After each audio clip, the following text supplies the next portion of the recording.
do a diesel this weekend? Nope, I didn't do shit this weekend. Someone else got their drinks spiked there. Oh, yeah? This is Ricky Rocks, and you are listening to Rocks100.com. The Big Rock. The Big Rock. Keeping the music alive. Bon Jovi. Lenny Kravitz. Hey, all you rockers. This is Johnny J, your host for The Big Rock. Catch me right here on Rocks 100 as we are keeping the music alive, rocking the 70s, 80s, and 90s. The Big Rock on Rocks 100. Rock. The Big Rock. The Big Rock. Everything that rocks. Rocks. Feel your best before making an arrest. What you gonna pick? Car pockets when you don't want something salady. Avoid police brutality. What you gonna pick? Car pockets. Car pockets, filled with juicy jelly, mouth-watering maple and bacon, and creamy custard on a crispy donut. When you want an easy meal while you're busting that your deal. What you gonna pick? Car pockets. The cop meal in a pocket. What you gonna pick? Car pockets. Hey kids, would you like to be a rock god the likes of David Lee Roth in his heyday? Then you need to get the RIKKI ROXX Rock God Starter Kit. Each kit comes complete with black nail polish, eyeliner, sparkly scarf, an actual chick magnet, a velvet jacket to make all the girls go wild, and an over-the-hat skull cap with bandana accessory. Act Now will also include a handy booklet showing you all the best places to wear your sunglasses at night. Regularly a $29.95 value, now yours free when you take advantage of this fabulous offer. But don't act just yet. We'll also throw in a wall poster chart diagramming all the best rock faces to enchant your audience, proven to wet the ladies' panties in mere seconds. For all you newbies, this great kit also includes a CD demonstrating how to push your voice for the radio, taught by Ricky Roxx himself. So quit being a big puss and man up rock style with the RIKKI ROXX Rock God Starter Kit. Now yours for just $29.95 plus $99.95 shipping and handling. Call now. 1-800-ROCK-GOD. That's 1-800-ROCKGOD. Now. Operators and tattooed hookers are standing by to take your order. Did you wake up this morning with a nasty rash and nothing but regret? Did you go home with a sweaty bass player last night? Did you wake up wanting to chew your own arm off because some skank's laying on it? Are you feeling a burning, itching sensation in your crotchal region? Do you feel like you need to scratch your ass with tree bark? Are you walking around like you were banged with a Scud missile? Did you meet someone at the bar you thought would actually call you back? Idiot! Then you need Skankosporin. It'll cool that burning sensation before you do the walk of shame to the cab. That's Skankosporin Itch Paste. Available at In-N-Out Party Stores, Bottles and Stuff, 8 Mile Liquor, and Cunningham Drugs. Bud Light presents Real Men of Genius.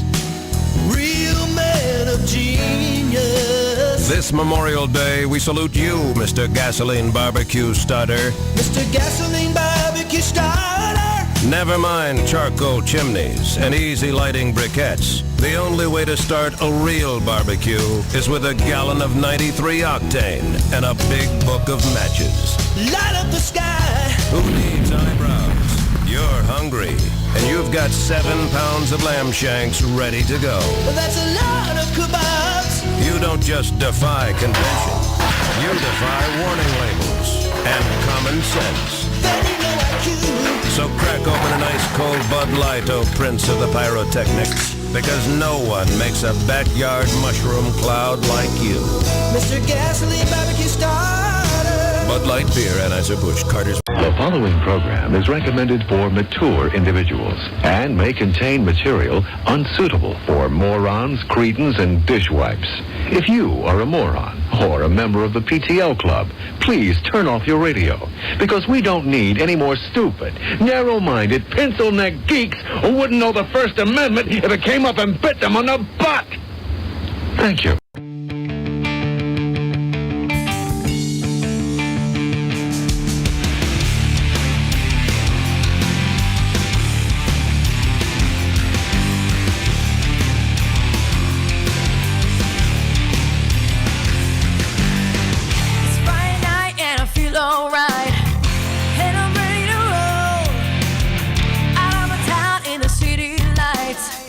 Let's get out of control.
Ricky rocks, Ricky rocks. It's Ricky rocks, coming out of the box. Bitches come in flocks, trying to steal his jocks.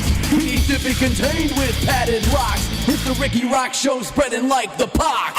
Ricky rocks, Ricky rocks. Ricky rocks, Ricky rocks, yeah. Ricky rocks, Ricky rocks. Ricky rocks, Ricky rocks, yeah. Ricky rocks up in your grill, motherfucker. Yay! Echo. That's fun. I'll turn that off. Here we go.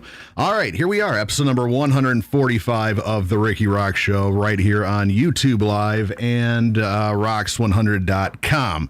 It's been a couple weeks since we've been on. Haven't done a show in 2 weeks. Finally come back, and Larry can't make it. So in a tizzy, I hit up Bob Sergott because I know he lives 5 minutes away. 3 minutes away. 3 minutes. And I know his Sundays. Remember how you do this, Bob. Oh, right on there. Right on there. Try not to pop my peas. Pop your peas. So we came back. We're back this week. It's actually Nikki Rox's birthday today. Haven't seen her at all today. It's been kind of nice. Wow. So I yeah, was gonna say no to see if you'd ask Nikki. Like that was my first instinct. I'm like, if I say no, he's gonna have to ask. No, she's not even here. Yeah. She's at my mom's. Weirdly enough, she's spending her birthday with my mom. Mom, can you send Nikki over to our old house that we shared together so she could co-host Rocks 100? I gotta do my radio show. Yeah, no, that's not happening. Zugman 95. What was that opening song? That was Elsie Binks and their hit song "Say You Will." Say you will, but I know you won't. That was like you trying to get people to be on the show today. Yeah, you say you will, but I know you won't. Yeah, Larry. Fucking Larry. So yeah, that was Elsie Binks, phenomenal band. Actually working at the Sound Shop now. I'm going to be recording my first single there with Kevin Wesley Williams and Darren Curtis. And Noah? Is it Noah on that? Well, he's on it, but I'm going to be doing the vocals with Darren and Kevin. God, what's that weird hissing? I don't know. That's crazy. That's weird. I don't know if it's my headphones finally going out or what. Or it's a sign, Ricky, you've done this show long enough. We're going to break all your gear now. So, yeah, going to be working up there. I think the week after next, I'm going to... Yeah, I'm hearing it. I don't know what that is. Uh-oh. I don't know what it... No, it ain't that. Check 1 2. Check 1 2. It seems to be your microphone. Check 1 2. Check 1 2. It's all me. Uh-oh. What did I do? I broke it. Oh, no. Oh, no. Anyways, why don't you mute yourself? I'll talk. Yeah, so you're recording at Sound Shop, just right there in Gratiot, north of Hall Road on the west side. Yeah, I guess we're going to have to deal with a shitty mic. I have no idea where the hell it's going wrong. This is going to kill my ratings.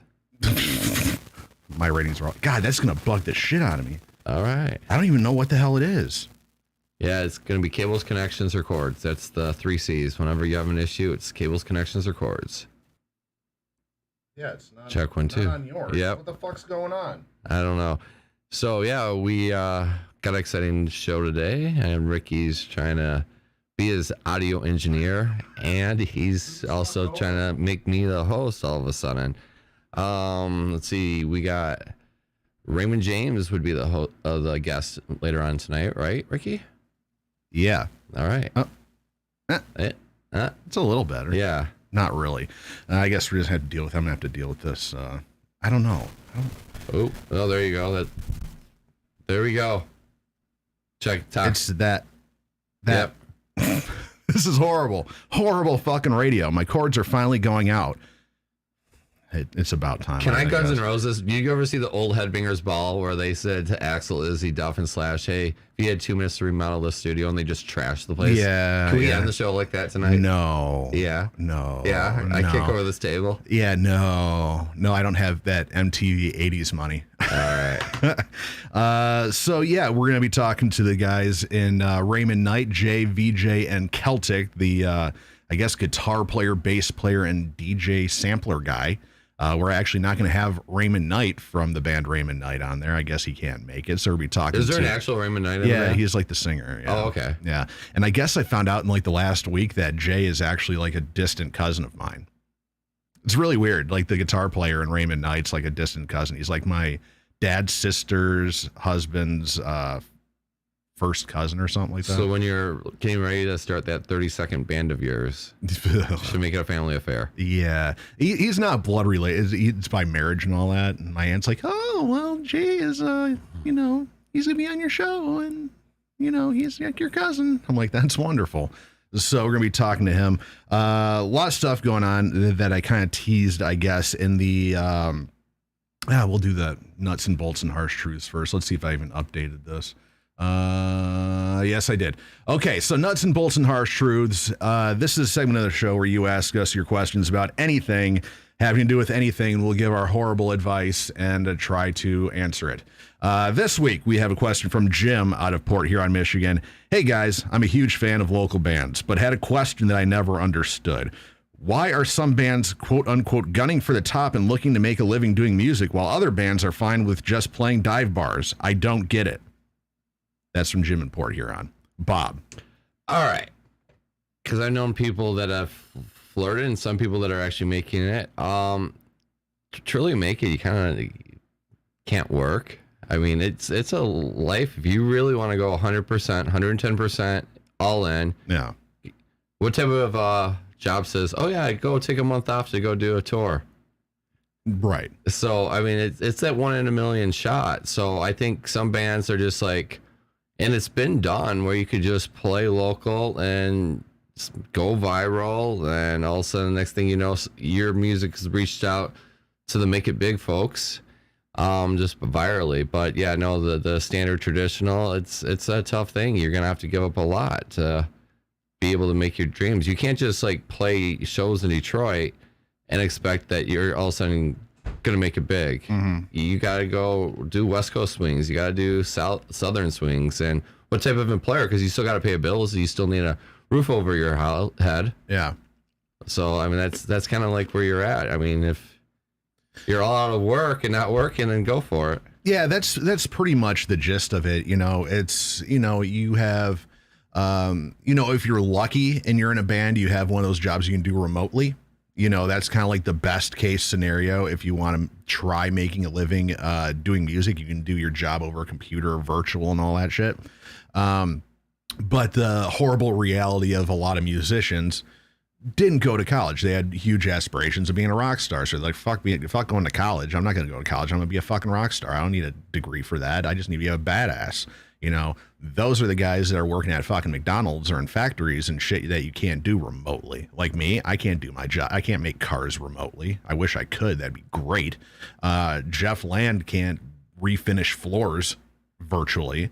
Don can't feed decrepit old people remotely. And you all have family obligations too. Let's not forget that. Yeah. I have kids and a soon to be ex I have to pay alimony to. So she's going to want her dollars. I can't be like, nothing coming in this month. So that's, and that's the big, and another reason is, aside from the job thing, a lot of older people that have been playing music for 20, 30, 40 years that are maybe 40 or 50 years old, they really don't want to do it, go on the road and shit like that. They're content, being in cover bands or tribute bands or, playing the dive bar with their buddies for beer tickets and shit like that. They're totally content with it. It's their bowling league. That's how Jeff likes to refer to a band. Instead of going bowling on Wednesdays, I have band practice, or instead of a bowling tournament over the weekend, I'm going playing Indiana and Ohio on Friday and Saturday. It's the bowling thing. It's a hobby, so, in the case of a lot of us older fuckers, it'd be cool if we made it and made $1 billion and played stadiums and shit like that. But we're not joking anybody. We're not fooling anybody. We're not 25 years old. We're not Greta Van Fleet. We're a bunch of middle-aged fucking geezers. We're having a good time. We're writing music and, trying to get as many people as we can to listen to it. But we all have jobs and we're all old. Yeah, and that's it. Another thing I didn't mention was the ageism of the labels to truly make it big. I mean, they're not just looking, can you play? They're looking at your appearance. They're looking at how young, and that goes with youthful. They want to attract the 16 to 18-year-old demographic. Right. And, you know, they're not going to go see 45-year-old guys. Yeah. Unless you're Jeff Land. Unless you're Jeff Land, who looks eternally 12. Yeah. It's that engine blood. Yeah. You know, so to Jim over in Poho, that's really the reason, you know, whether it be jobs or age or, you know, if you're a ugly motherfucker, you kind of know, hey, it's not in the cards for me. I'm not going to be on the cover of Rolling Stone or any shit like that. I'm not going to get big promotional money from Epic Records to put my fat ass on a CD, you know. So, you know, it's a lot of things why, you know, and people love playing in bands. So for a lot of people, it's a hobby. They love doing it. They love writing music. They love recording. They love playing shows, and playing local dive bars is enough to satiate their thirst for it. So just do that, you know, and, whatever makes you happy, you know. So that's the thing. That's the nuts and bolts and harsh truth. Jeff Land actually pops in the chat. Yes, baby. LOL. The engine of the band. Yeah, I was talking to somebody about casting. Because the last time I was on the show, we had a different guitar player. Oh, see, I haven't been talking. I've just been working about trust. What happened on the guitar player? Chad's gone. Oh, okay. Yeah, like as of like 2 weeks ago. Everyone's like, "Oh, can you send me the rough version of Trust?" That's all people want to talk about. I'm like, out all the gossip. Yeah, no, that's the thing. Like, what was it? Okay, so this was the bit, throwing the Casting Shadowz juice out there for anybody who gives two shits. So, we had a show offer on October 7th at PJ's Lager House with Fatal Conceit and Crafted Conviction, and I throw in the group chat, "Hey, we got offered the show October. I think it's October 7th at PJ's Lager House with Fatal Conceit and Crafted Conviction." They asked if casting wanted to do it. What do you guys think? You know, I threw it in the group chat. I know Jeff and Don are like, dude, what the fuck ever? It's a weekend. Fucking. Yeah, they haven't played Lager House. Anytime they play a venue they haven't, Jeff's usually down. Yeah, so I'm like, I know Jeff and Donnie would just be like, yeah, fuck it, book anywhere, you know. And Chad gave the thumbs up, which you would think as, okay, cool, I'm good. So I'm like, all right, cool. I text everybody in the other bands. I'm like, yeah, casting's down, totally cool. And then I put in the group chat, all right, it's booked. And then Chad's like, oh, I thought you just meant to show up there. I can't go. It's my wife's birthday that day. And then I'm like, oh, dude, totally understand. I thought the thumbs up was you could do it. You know, if you can't make it, that's cool. Just do it as a 3-piece. Not a big deal. He threw a fit, and he's like, well, you can just do all your shows as a 3-piece, and left the group chat and blocked us all. So Chad's gone, and we have another guy that's going to be coming in. I don't know if I can say it. Yeah, no, don't give out this. You don't have to give out your secrets. Yeah, so we have another guy coming in, well-known guy in the Detroit rock and metal scene and all that. And I was kind of joking with the guys. I'm like, dude, we should totally call our next album United Nations, because everybody is a different nationality. I'm going to be the only white motherfucker. That's how it was when I first started. When we did this live video. Yeah. That was right as Louis was joining. And that was the joke is, you know, it was like, oh, we got an African-American and a Hispanic and, you know, Native American and Todd. Yeah. The white guy. So the bassist is the white guy. Yeah, the bass player is always the white guy in the band. Yeah. So it's gonna be totally cool. Hopefully hopefully before we end the shows, the new guy comes in. Jeff's been working with him on the material and all that. So other things that have happened in the last couple of weeks. This was big news for me. Wrecked my car. That was fun. What's the story on that? Okay, so this is what happened. It was a couple weeks ago. Casting had a gig at God, I can't remember, the Joker's Clubhouse. I think it was the Joker's Clubhouse, up in Port Huron-ish area. And you know, that was me. I was getting the gossip. Oh, okay. So we play this thing, and you know, really cool setup and all that. Not too many people there, but you know, I had to take our merch girl Rebecca home, and so I drop her off, and I'm like, shit, I forgot all my crap up there, and I knew they were going to still be hanging out. You know, it's like 3 a.m. or some shit. You know, we were drinking moonshine and shit all night, and so I throw the GPS back on to get back out there, and I was going a little fast. You know, speed limit was like 35. I was going maybe 50. And all dark out there. It's out in the middle of nowhere. And I see a sign for the turn. I think it's one of those turns that kind of just divvies off the road. No, it was a hard right. And if I would have went straight, it would have went to a dirt road. So there's like gravel and all this shit all over the road there. So I slammed the brakes. I'm like, okay, this is going to be a rough turn. I'll probably be knocking this at about 20. I hit the brakes. Nothing happens. I start to slide. And so my car kind of turns like 45 degrees. So I'm going like right between the two roads. Mm-hmm. I can't get on either of them at this point. It's like driving on ice. I see an electric pole coming at me. And I'm like, oh no, I'm not wearing a seatbelt. And I see this electric pole coming at me. I'm like, just got to miss this. I'm sure I'll stop pretty soon after that. No, I didn't stop at all. It was like mud right there. So it just more ice. So I dodged that. And I catapult airborne in my 2022 Blazer into the fucking woods. Oh, shit. And so I'm airborne here, and I'm like, oh, God, I can do nothing now. Jesus, take the wheel. Here it is. If I hit a tree, I'm going through the fucking windshield. Yeah. And so I'm going through the air, perusing through the air, and I hear rear view mirror on the driver's side, sheared off. So probably 6 inches from my car. Other side, right after, rear view mirror on that side, sliced off. Back end quarter panel must have hit one of the trees because that was all bashed in. I come crashing down in a softball field for some like VFW hall or some shit like that. And I'm like, oh, fuck. I'm thinking, okay, I landed in, I'm not thinking that my suspension's dead and everything is just dripping and ripped out. So I'm throwing it in reverse. Nothing is moving. I'm like, I can't fucking go. My engine's just kind of shit. And I'm like, oh, I'm not getting out of here. I am going to need a tow truck. I'm going to need cops. It's about 4 a.m. I'm wearing a fucking kilt and makeup. And I had been drinking all night. Yeah, I was going to ask, how do you get out of this one? This is not going to be good for Ricky. So I call Nikki. I'm like, okay, just so you know, I'm going to be going to prison tonight, just in case. I don't know which one. I'll call you when I get kind of one of those things. And somebody who had been that lived around there came by, redneck couple. This dude's like, bitch, get your ass back in the car. And she's like, oh my God, bitch, get, this shit. And I'm like, oh crap. So he's like, dude, are you okay? I heard you from my house about a quarter mile away and the screeching and all this. Are you okay? And I'm like, yeah, I'm fine. I kind of, just went through the brush. And the first thing he's like, been drinking, buddy? I'm like, yeah. And he's like, well, you have a Gatorade in the car. Better start slamming that because we called the cops to come out.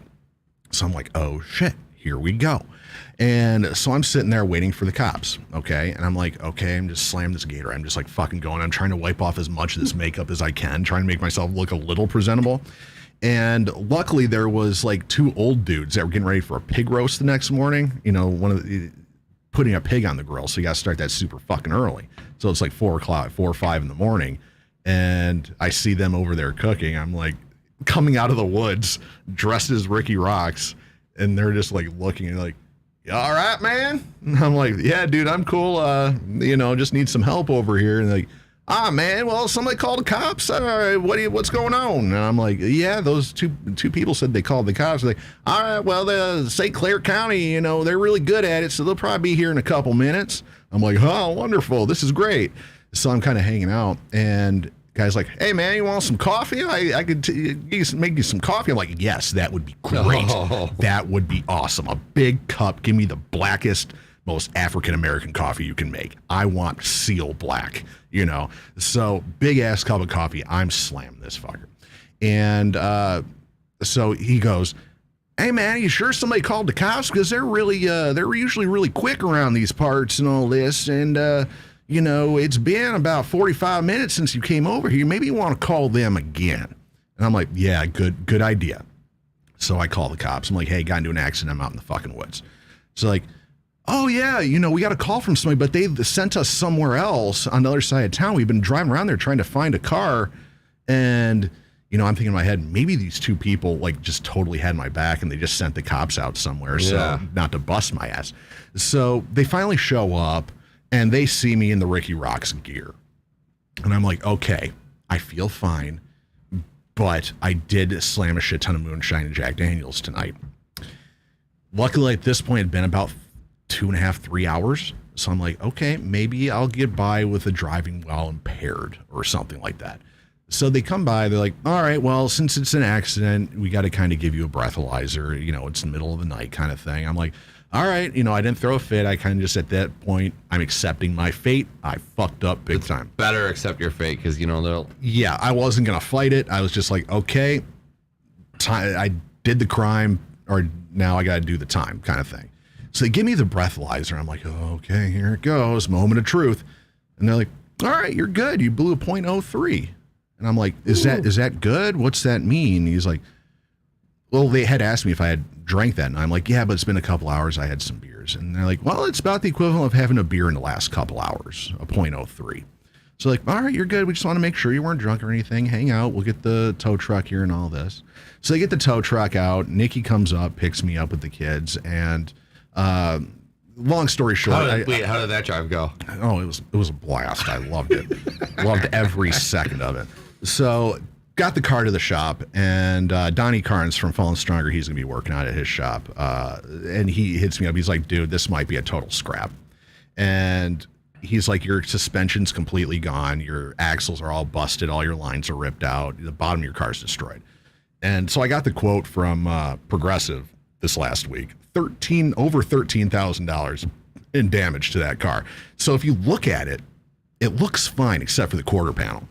You know, but underneath, I guess everything was just completely gutted because I pretty much was airborne and slammed on it. So, so that was the thing. So that was the reason that we weren't on the show or on the air last week. And Sherry Claire's in the chat. What's going on?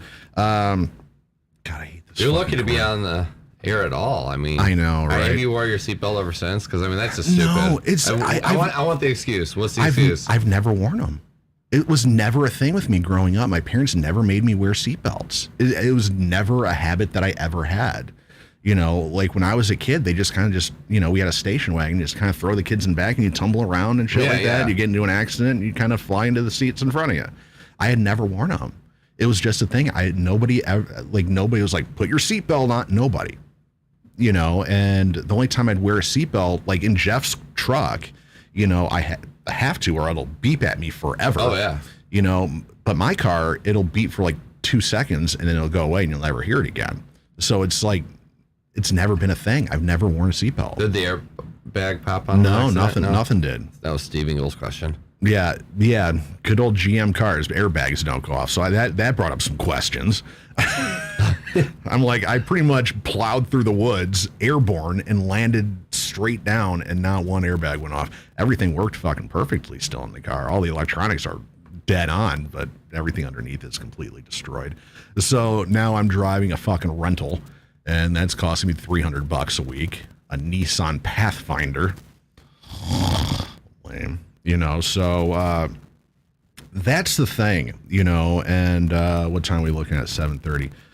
Did they total a car, or are they fixing it? Chris Slapnick. They're actually fixing it. Because it's 2022. If it was older, they won it. Yeah, like I was talking to Donnie Carnes, and he's like, yeah, usually insurance won't cover it if damage is more than 70% of the value of the car.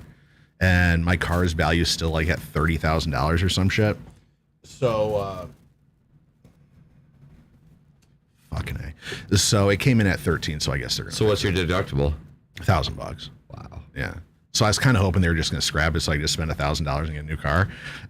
You know, so it was a thing. So they just took the car and started taking it apart on Friday. So it's still going to probably be another couple weeks.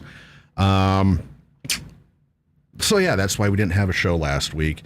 Next week on the 22nd, I believe, I'm going to go lay on vocals for my first solo track, Finally Free.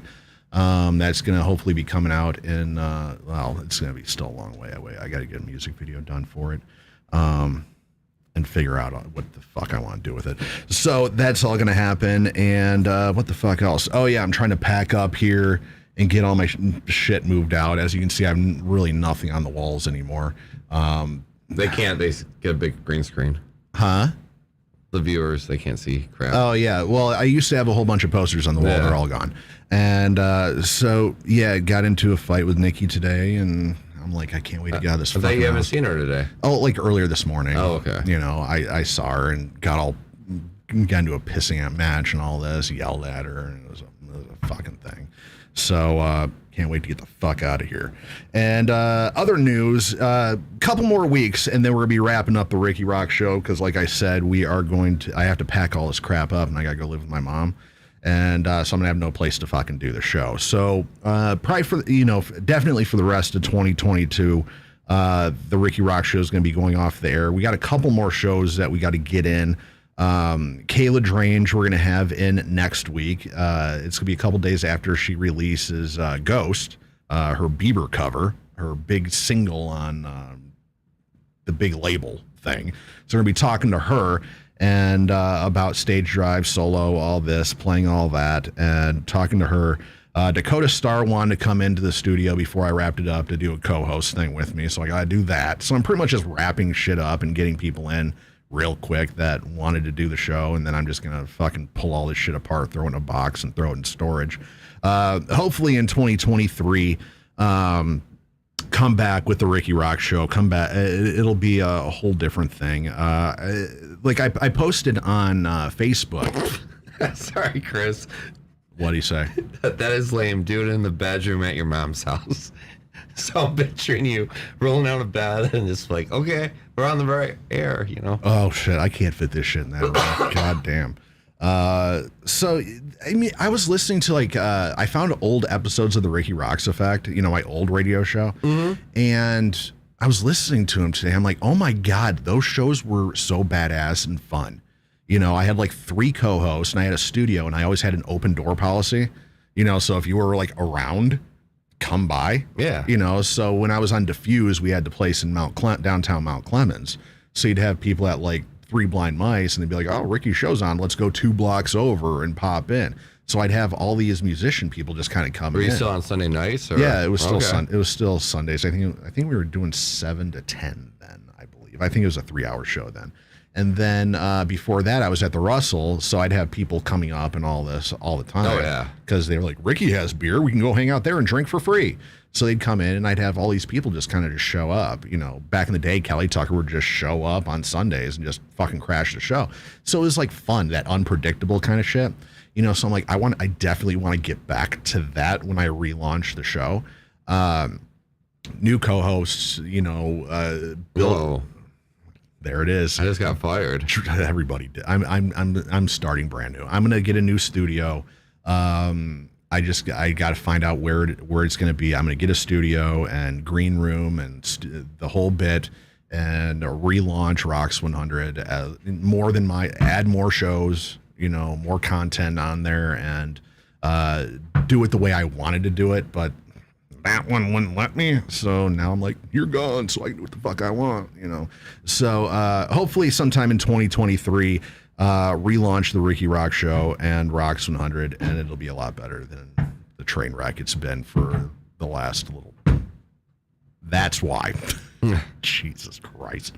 What's going on? Jeff Land, we're not different nationality, we're different races. Whatever. And some people, okay, so that's the thing. What's been going on with you, Bob? 2 new music videos. The battle is on. Oh, it's not a Georgia battle. Need versus Casting Shadowz. Yeah, I'm sure George and Jeff are like, yeah, we gotta beat each other. Oh, Jeff is like, oh, it's on now. We gotta fucking spam this shit. We gotta outdo Celebration by Georgia Need. No, you gotta outdo yourself. Fuck that. I don't care about outdoing myself. I want to outdo him. You gotta outdo This Life. Over what, 20,000 views on This Life? That means absolutely nothing. No, you gotta outdo. You always gotta take yourself and you gotta step it up. No, this is a personal vendetta for me.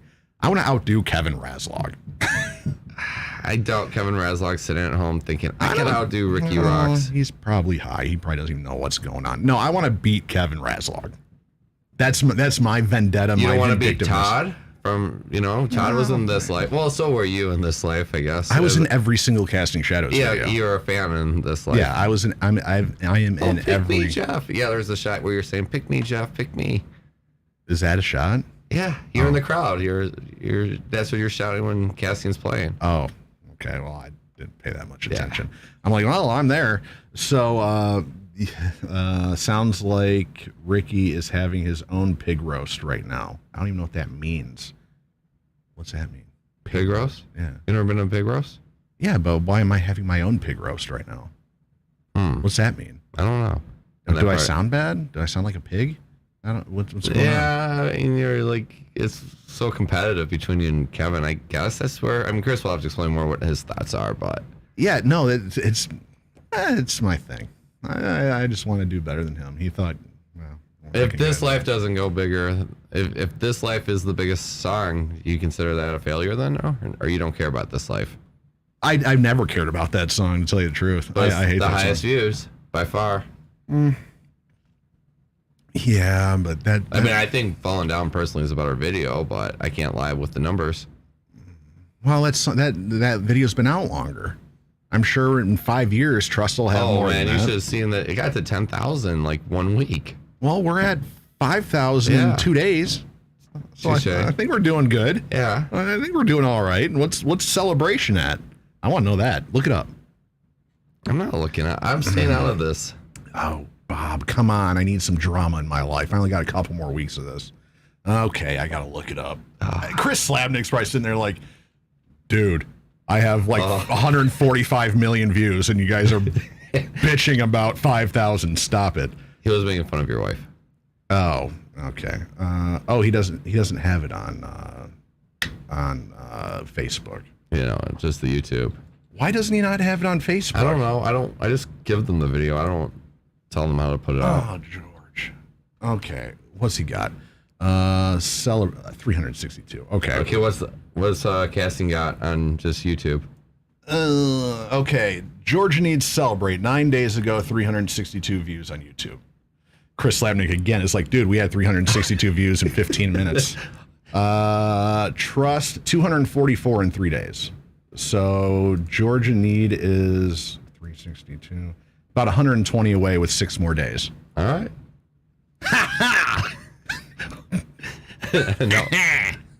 No, watch. Raz will push that shit out there tonight. Nah, he don't care. Yeah, he doesn't care. He doesn't care. That's the problem. It's a one-sided feud. Yeah, well, making fun of the wife. Okay, yeah. So yeah, those 2 videos come out. What's next for you on the music video tip? Well, I'm doing there's a cover band that I'm making a little commercial for that I was shooting last night. Mm-hmm. And then also another musician. They got, I can't go public about their own stuff, but it's kind of a solo video, and it'll be out pretty soon. But it's not my place to announce. That's the thing. But yeah, I got awesome story, bro. Yeah, no, not my place to do some announcing. Yeah, stay tuned. They'll be out quick though. Okay, that's great. But yeah, no, it's Electric Dream is the cover band. Okay, so you know those guys. Yeah, which was really weird because last night. Yeah. So they had a videotape. I actually went and videotaped them doing this wedding. In the meantime, hey, weddings pay. Oh wait, chap. Wow. Why don't you ever ask him to be the cover? He's got to be your co-host someday. He's got to be your co-host someday. If he wasn't a big rock star, I'd totally give him a job on this show. Oh yeah, he would. Chris Slabnick in the chat said, "Is the cover band No Resolve?" Wow. This was a thing, going to, the BJ Perry thing with his bands doing all covers and shit. Like State of Mind, No Resolve, now Kayla. I was talking to, God, who the fuck? I think it might have been Jeff. I was like, why did he not do that with Ava right away? They came out separate ways, but that was way later. If you remember, Chris, it said they didn't originally even want to put out separate ways. Chris and the band had to fight for separate ways to go out. Like, that was not. So I wonder, maybe Chris can elaborate on this. Why didn't, because, State of Mind, a bunch of covers. Well, they did have the U2 cover too. Yeah, but it wasn't. They didn't push it. They didn't do like push it, yeah. Did they do a video for it? No, I don't think they ever pushed it. I'm trying to think if I ever heard them play that song besides maybe their CD release. Yeah, I mean, they covered Skid Row and shit too. Yeah. But every band does covers. But U2, I mean, With or Without You, they did release the song. Yeah. But it's like, why did they not do the, like No Resolve and State of Mind and shit like that, where it's just, 10 covers and then we'll try an original kind of thing. I was kind of curious as to how Ava bucked that trend, I guess. No, nobody gives a shit. No, yeah, now you watch. Yeah, Chris just he's like, fuck this shit. He's like, yeah, we better not let anyone know we're doing Paula Abdul straight up. That's probably what he's thinking right now. Are they? No, I just made that up because they're not only just picking covers, they're like taking out their covers. That's the whole strategy, is to take a song you wouldn't expect this band to cover, and just do it. Yeah, it's not like Aerosmith doing Beatles like back in the day. Yeah. See, I was actually thinking about doing the cover thing and hopping on the bandwagon for a second, and I was like, okay, maybe I could do some like Ellie Goulding or something like that. Love me like you do, and do that.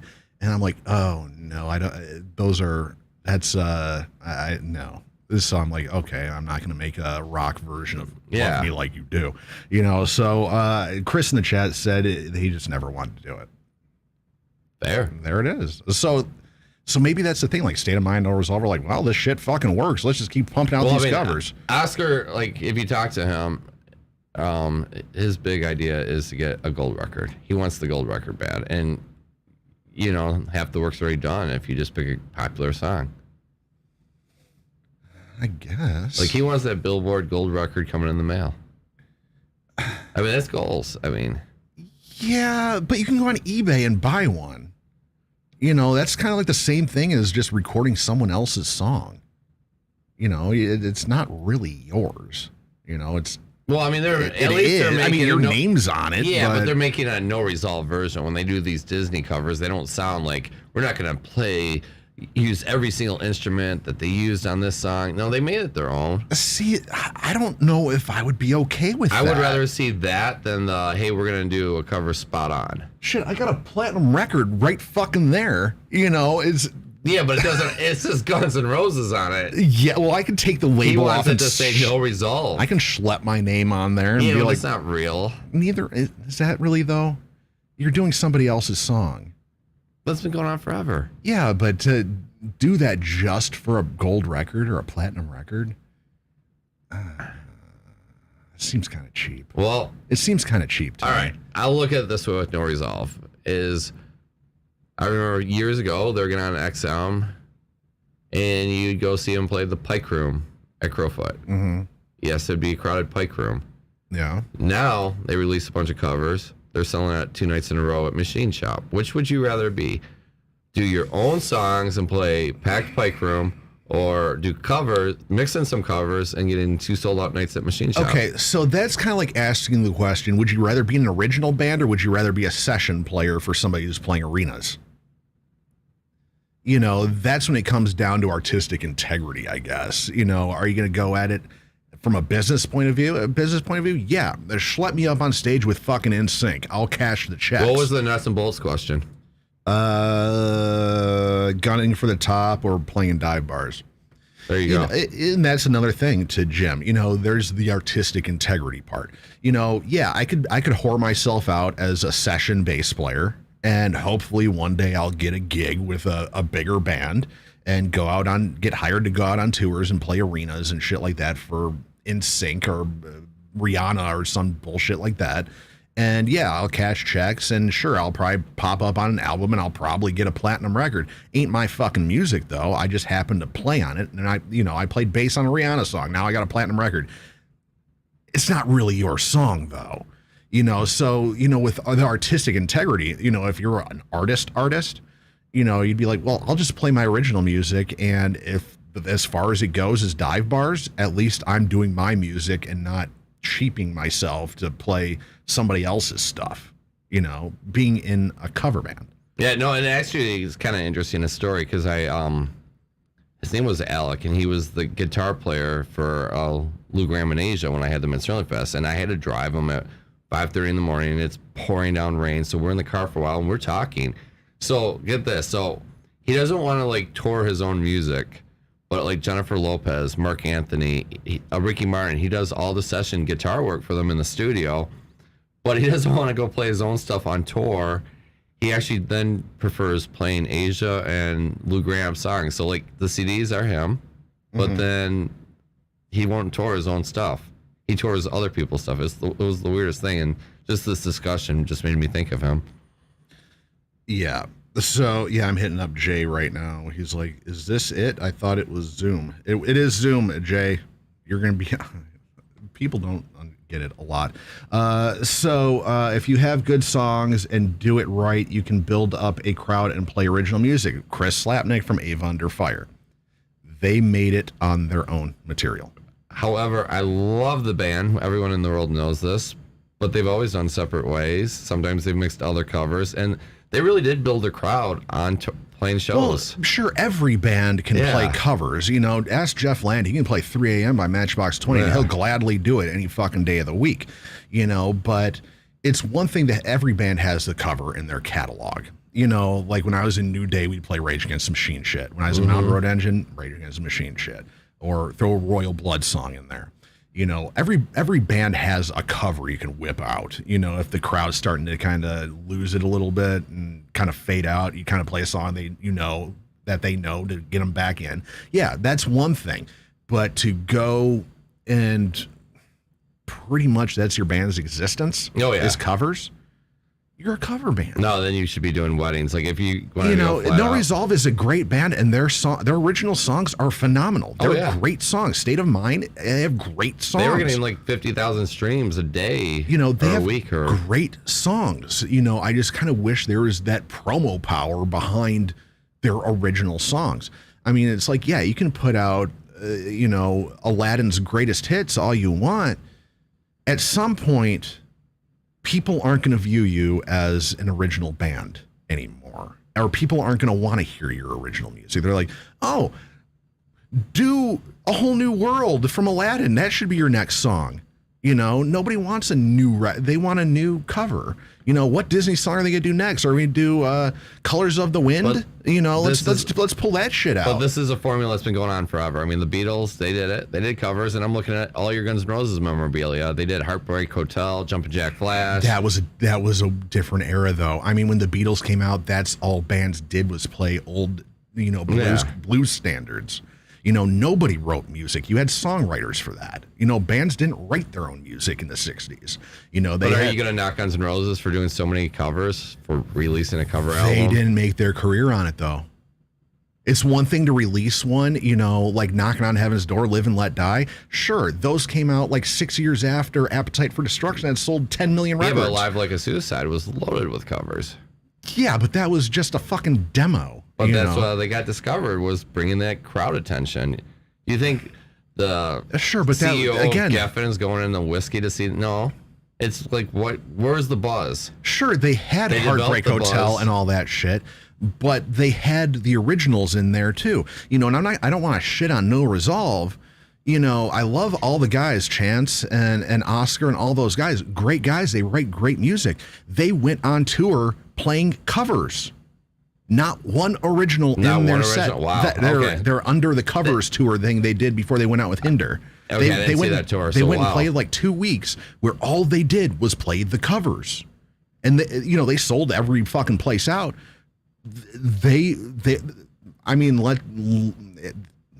Throw it out there. They were a cover band. You know, they went out on tour as a cover band. You know, and for me, I'd be like, dude, that's kind of fucked. Because I joined this, if I was in that band, like I joined this band to write some fucking kick-ass songs. I didn't come in here to do fucking Colors of the Wind by Pocahontas, or play A Whole New World by Aladdin or whatever covers they do. They're great covers and all that. Throw one on your album. Do 6 songs and have one of them be a cover. To bank your entire band on covers, it wouldn't sit good with me. Yeah. So we do have a lot to get to, and we're coming up at 8. Chris said, who wants to be a Disney tribute band? If you have good, okay, we already said that. A few covers mixed in is different than doing Disney on Ice, says Chris Slapnick. Steve Engel, or do Deep Cut from an album that people aren't familiar with. Love Jessica that. Harris. There's a girl I love who does amazing covers of songs. Rain Pears is her name. She did a banger cover of Middle of the Night. Totally should give her a listen. Never heard of any of them, but yeah, I'll do that. So we got to get to our Pump It or Dump It band of the week, and I totally forgot to put the music video in there. But luckily I have it. Casting Shadowz? No, it's not Casting Shadowz.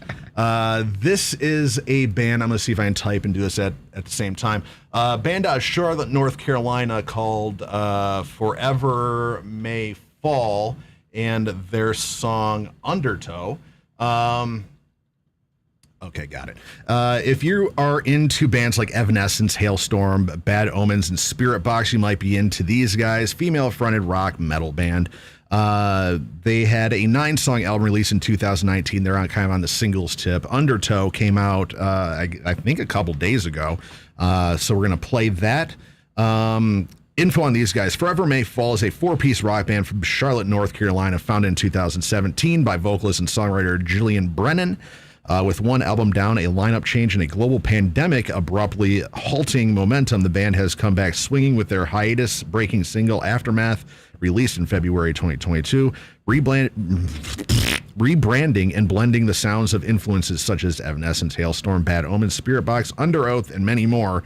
Forever May Fall hopes to break the molds of any one genre, working with producers such as Joshua Landry, L.O. Spirit, Motionless in White, and Funeral Portrait. Kyle Odell, who's worked with Nita Strauss, Motionless in White, and Fozzy, and Wes Lauterbach, who did Lowborn, has made that possible.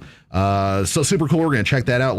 A couple weeks ago, we had Quick Strike out of Valmiera, Latvia, and their song None of a Kind. It actually got 53 votes for Pump It. Super cool. If the show wasn't going on fucking indefinite hiatus, I'd definitely hit them up to be on the show. So here it is, Forever May Fall, their song Undertow. Chris Slapnick, more gloating. We have a top 15 song on Radio Now to cover. It's an original song. I think that takes more work than just redoing a top song. There it is. Top 15 Well, song. you know I'm not going to argue with Chris because I love You the can't band. interview with Chris. You see that big ass fucking banner they had? Oh, when they played that fucking Hailstorm show, I'm like, you could Jesus. never do a show with them because your little Casting Shadowz banner would look. Dude, we have a big one. It's pretty big, but not that big. No, it's tall. It's just not wide. Yeah. I hate the banner because Casting Shadowz is super small on. It's way at the top. It's fucking stupid, but we do have one. Yeah, you traded your song rights for that banner.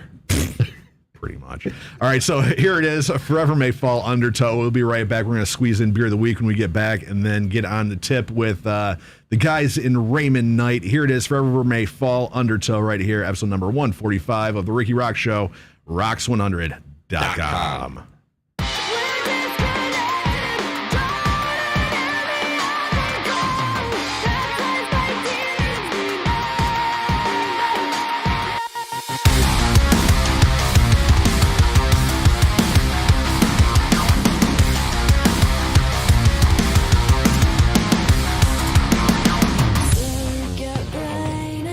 Wired veins with half a lie.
We're disconnected, drowning in the undertow, baptized by demons we know. Ignore the wreckage, swallowed by another world, baptized by demons we know. We're disconnected, drowning in the undertow, baptized by demons we know.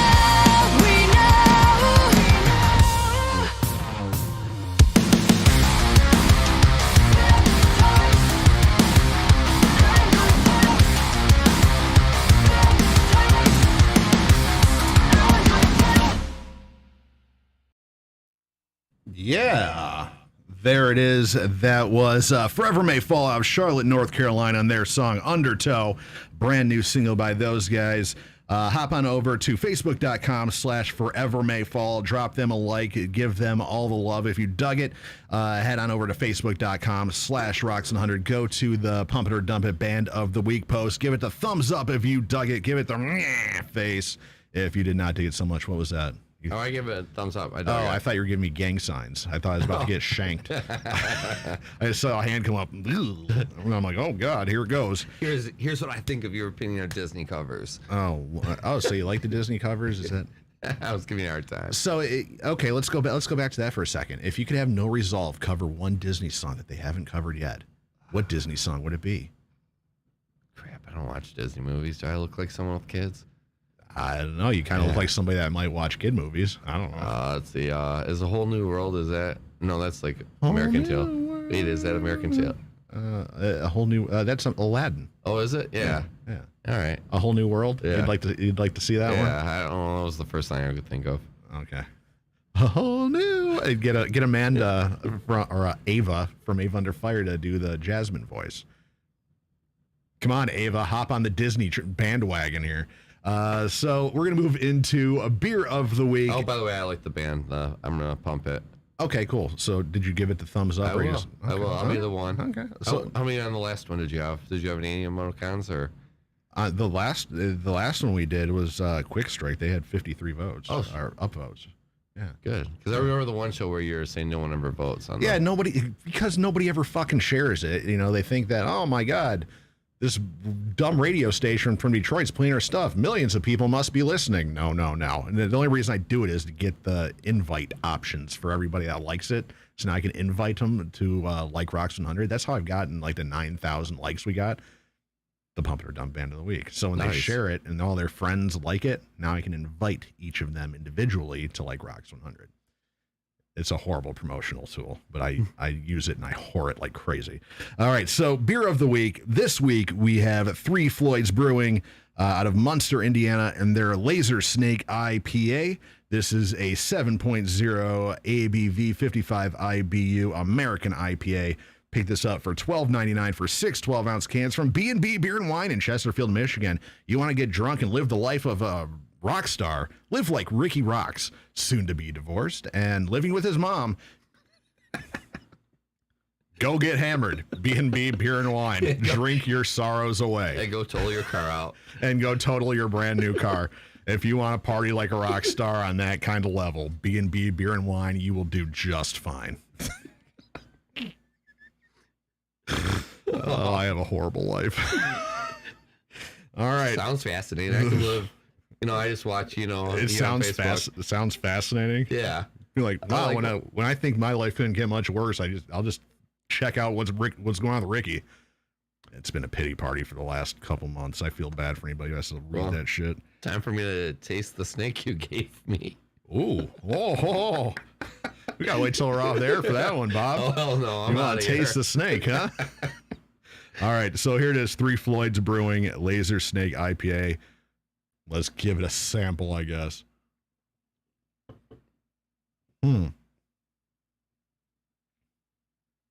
Quick info on this one.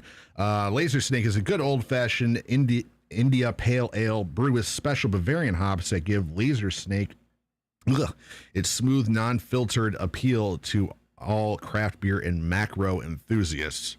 Bob Sergott, what do you think? Beer Advocate gave this a 9 out of 10. I always go under them. I'm going to go 7. I don't It's not the smoothest pale ale I've ever had, so I think it's crazy they said smooth. Gonna go a 7 on this one? Yeah. Okay, so the thing with this one, as you can tell by my blech, is this is one of those IPAs that will dry out your mouth really quick. Yeah, that's why I didn't feel it smooth. Yeah, not smooth. You're definitely getting that old school IPA taste with this one. You know, the potpourri kind of thing, the kind of cottonmouthy kind of deal. It is pretty much a traditional old-fashioned IPA. I don't know where you're going to get a 9 out of this, you know, unless you're judging on a scale of, you know, 1 being completely off the wall and 10 being a normal run-of-the-mill IPA. This is a run-of-the-mill IPA. The price point, $12.99 for 6-pack, is a little on the high end for something that's this kind of mainstream.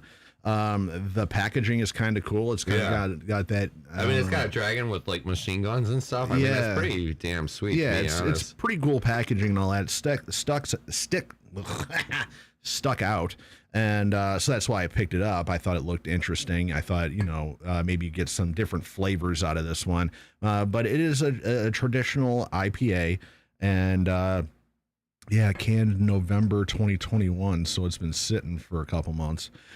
So yeah, a traditional IPA. I'm gonna go. I'm gonna go a straight 8 on this one. It's a traditional IPA. Nothing special about it, you know. But if you want an IPA, this is definitely right up there. You're not gonna be disappointed by it, you know. If you just want a normal IPA. Wait, you went, and then you still gave it an 8. Yeah, because it's been a while since I kind of had that dry kind of IPA. You know, the last couple IPAs we've had on the show kind of were like more juicy, I guess, and more smooth and flavorful than this. This one, you're kind of going back to the potpourri kind of IPA kind of taste on this. You know, so it wasn't a blech because it tasted horrible. It was blech because it kind of dried my mouth out for a second. So yeah, I'm gonna go an 8. It's average. So if you want an IPA and you stumble across this one, and pick it up. I mean, there's different IPAs that you can get for cheaper than this. You know, but they don't have dragons with machine guns. They don't have dragons with machine guns. Is that a dragon, or is that like that little dinosaur that was like in Jurassic Park that spit things? It kind of looks like that little fucker with the ears that come out. Yeah. You know, it kind of looks like one of those, but with machine guns. You know, so yeah, I mean, you can go any sort of cheaper IPA that's probably more widely available. Anything from Bell's or Atwater, normal IPA, a Two Hearted would kind of fit in this range, I guess. Pretty much any IPA, you know, $12.99 for a 6-pack. It's a little on the high end. Usually this is about $10.99 6-pack, but it is what it is. All right, so what we're going to do now is we're going to play a song by the guys in Raymond Night, and come back and get on the phone with my cousin, Jay Coffey, from the band Raymond Night, VJ and Celtic, guitar, DJ, and bass from the band. So we're going to play Sweet Dreams right now, 2-minute song, so not too bad. Going to play that, then get them on the tip, talk to them. They got a big show with Cottonmouth Kings coming up in a couple weeks at the Token Lounge. So we're going to talk to them. So here it is, Sweet Dreams by Raymond Night, right here, episode number 145 of the Rikki ROXX Show, Rocks100.com.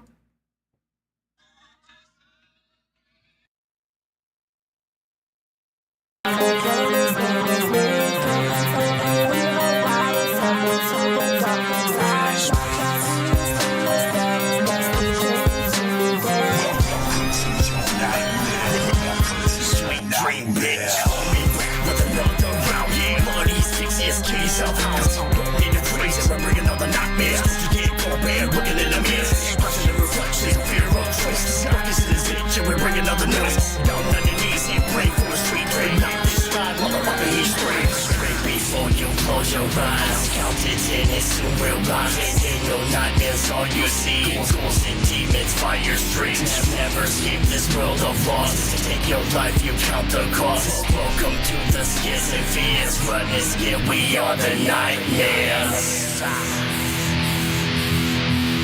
Come into the dark side with me, come and play this game with me. Come and take an evil ride, step into the dark side. Watch how these killers play, no sweet dreams today. Welcome to your nightmare. nightmare. Dreams come to rise. Listen to these morbid lullabies. Smoking weed, I stay high, no lie. As I peep out, you fucking inside. I'm a monster, wanna molest ya. Hannibal Lecter, I wanna dissect ya. Sicker than your ravage maniac. Bitch, I'm back, we're in the chase man, sneak away to a heart attack. No shame, always been like this. Never soft this man with this bitch. Covered in blood, I'm playing with the body parts of your wife and kids. No, nah, make you eat shit, lunatic, out the crib, heartless. Never call it quits, the world's got many people to spare. Sorry little bitch, I'm a fucking nightmare. Come into the dark side with me, come and play this game with me.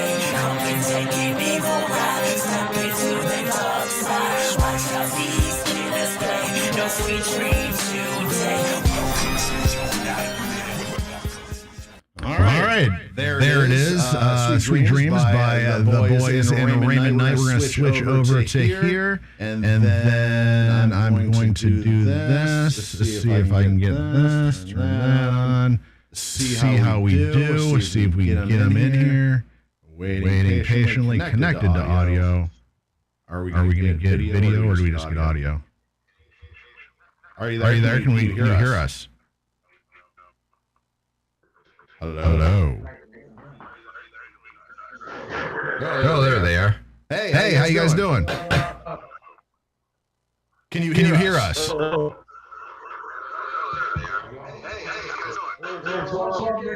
Hey, how you guys doing? I see VJ in there. Can you guys try to get a little bit closer so we can get you all in the frame? I can move back too. No, that's not going to help at all. Oh, this is going to be fun. Okay, so we have masks. We have VJ. I see somebody lurking over there. Maybe I can pull it over this way a little bit more, kind of.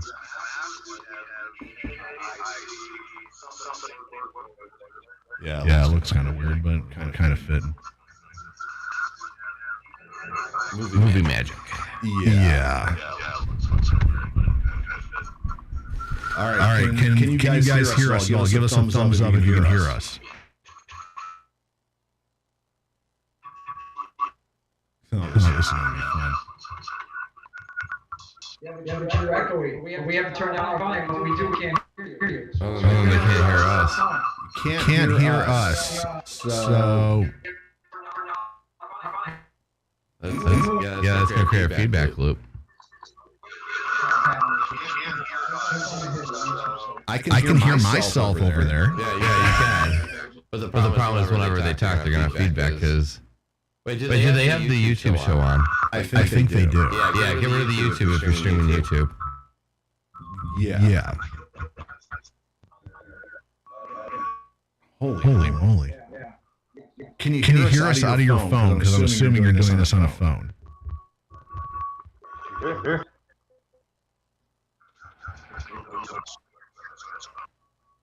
Oh, wait. All right. More beer for me. All right. Can you hear us now? It sounds like a Buckethead record. Got it?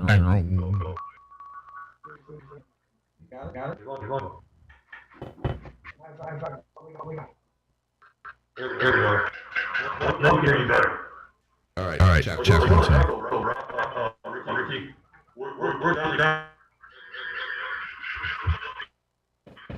All right.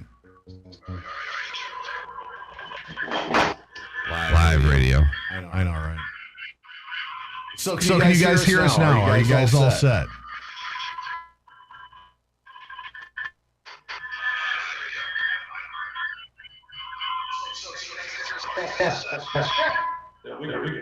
All right, cool. All right, so you hear us. Okay, so we'll give this a shot. How you guys all doing? You guys introduce yourselves, everybody in there. I know VJ. I know Jay was at my birthday show. I didn't even know he was there. Introduce yourselves, everybody out there. Give us the rundown on the band, and let us know what's up with you guys.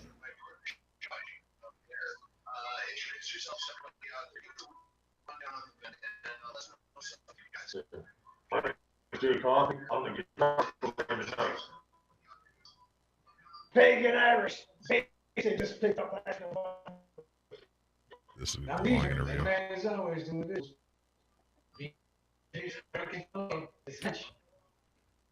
All right, did you get that, Bob? Yeah, I got a little bit. Okay, so what'd you get? Because I'm hearing like. I got the lead guitar was Jay, right? Okay. Yeah, the monitor. Huh? They're saying turn down the monitor. But then how would we hear them? I don't know. I don't have a monitor on. I have my headphones on. Yeah. Are you guys having trouble with your monitor? Yeah, we can barely hear you. It sounds like a Buckethead record where it's just like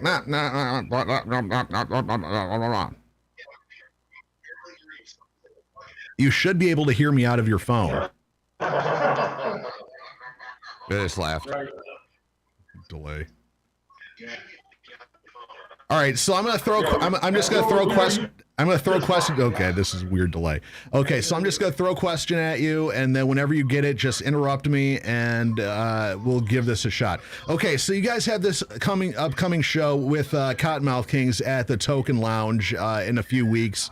Talk about that and getting on shows like that, because there's a lot of bands that are very anti, the ticket sale bit, and because I'm assuming you guys got to sell tickets for it. And what kind of led you guys to want to do this show?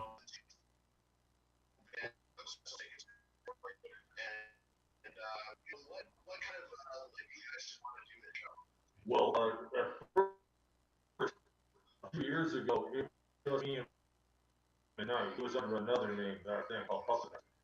And it started with me and him. And our last show was in Harpo's.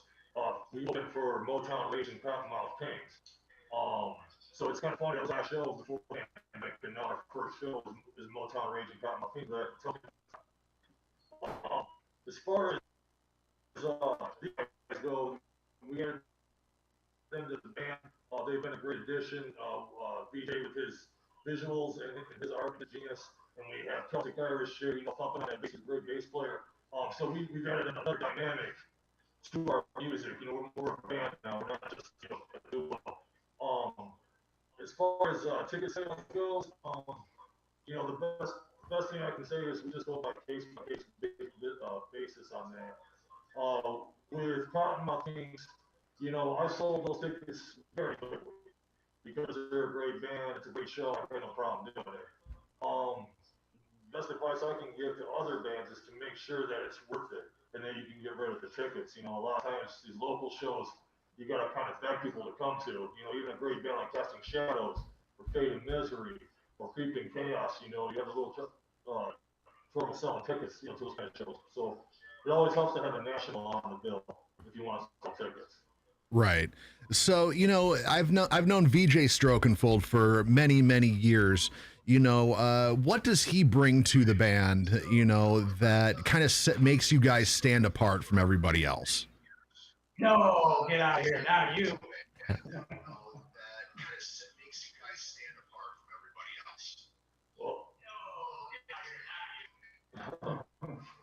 I love hearing myself double.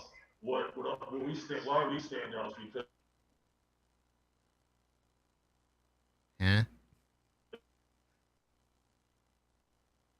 well, you might want to go back to phone interviews.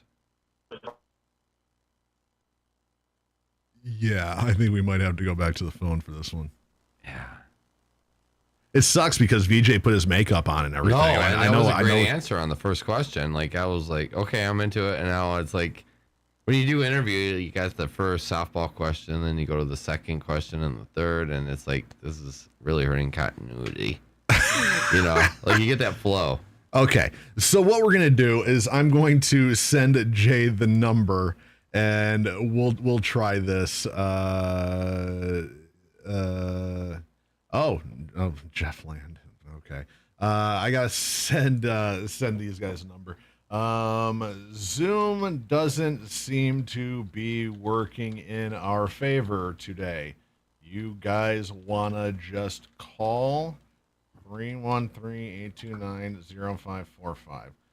We'll try this. Let me bring Skype up and see if this ancient technology works.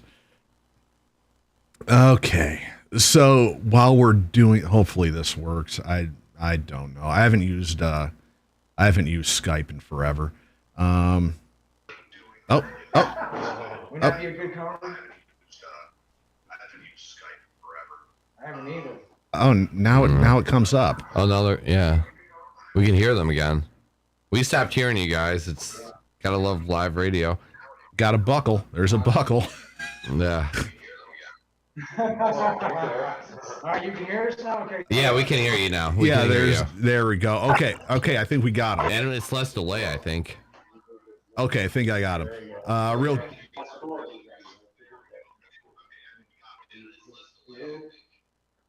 Okay, so let's try this again. Let's try this. This might either be awesome or the biggest train wreck interview ever. We will see. All right, so what does?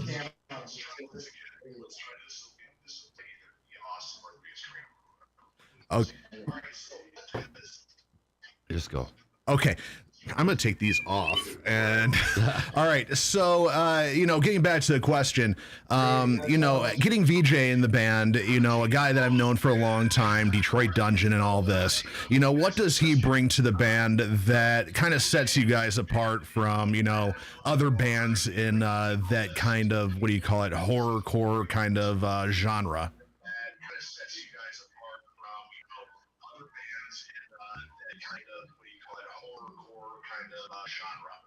Well, I think he adds the more theatrical, presence to the stage. It was great to have a bunch of guys out there, masks and costumes and everything. Like, we have the whole visual experience along with the audio. I think it's what really sets us apart. We're more like a theatrical action band.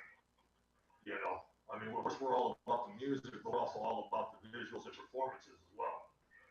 The stage show we have planned is blow your minds at this show. And I like it too because I can really tighten up the visual, and I can basically, because my editing skills, so to speak, and make the visual go along with the audio. I think it's going to be something people are going to want to see, and I think it's something people are going to walk away and say, "I just want to have a show." And you get the Cottonmouth Kings on it too. Don't forget about our boys in Motown Rage. Motown Rage, that's right, yeah. Yeah, Motown Rage, huge band out of Detroit and all that, and it's a killer show. Cottonmouth Kings, a phenomenal act. Motown Rage, been a fan of those guys for years. I want to throw this at you, VJ. What about this band was enticing to you to want to join it? Because, you have a very established career in Detroit as a DJ and audio visual guy in your own right. What made you want to join, a band?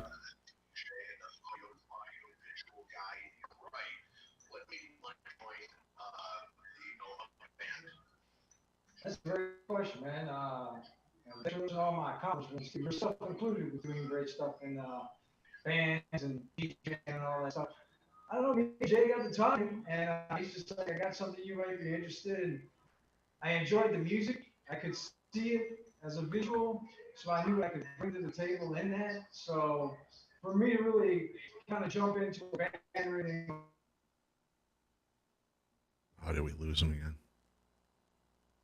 Hope it wasn't because I the song we played from who was that? Who threw that No, out? from them. Oh, I wanted to ask them about that.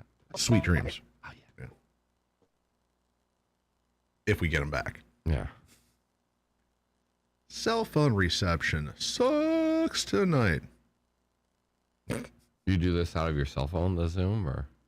No, this is my Zoom's going through the computer. All right. They're doing it on their phone, I'm assuming. Yeah, I know the delay. For those that are watching, we're dealing with a major delay here on this interview. And they're giving great answers. The worst thing that could happen is that we could get yes/no answers, and that would be horrible right now. Right. They're giving us good answers. It's material. Like I feel bad because I don't want to go to the phone with them because it's like they got the masks and the paint. Mm-hmm. Oh, are we? I saw something move. I saw something move on the video. Slowly. Oh, yep. Dude, this is like dial-up mode. I'm downloading porn. Oh, I got an extra second. Oh, here it is. Another 2 hours, I'll get the finishing move. All right, so we got Celtic over there. We got VJ Strogerfold. We have Jay Coffey hanging out. They're hanging out over there. They are there. I can see the video move a little iota. Yeah, if they can hear me talk about Sweet Dreams, but I don't know if we're gonna get that through. But that'd be we just played Sweet Dreams, and here we go. For the viewers, just talk about that. My understanding, I'm not that familiar with your band, that being your latest release.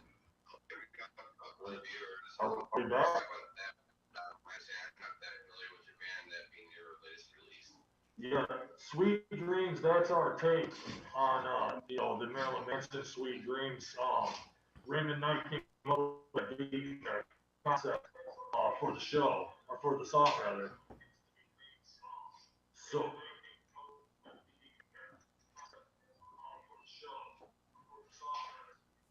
and I decided, hey man, let's put some guitar on and, make it rock, man, and not just be, a hip-hop cover. Let's put some, rock guitar, some metal licks on it, And that's what we did. Sounded sweet. All right, so, let's go to this one. People who haven't seen you guys play, because obviously we don't have the lead singer of the band. We don't have Raymond Knight on this call. People that have never seen the band, what can they expect to see, at this show? What are you going to give the people that come out to see Cottonmouth Kings and they want to see Motown Rage? Might not have heard of you guys yet. What can people expect from you guys' show?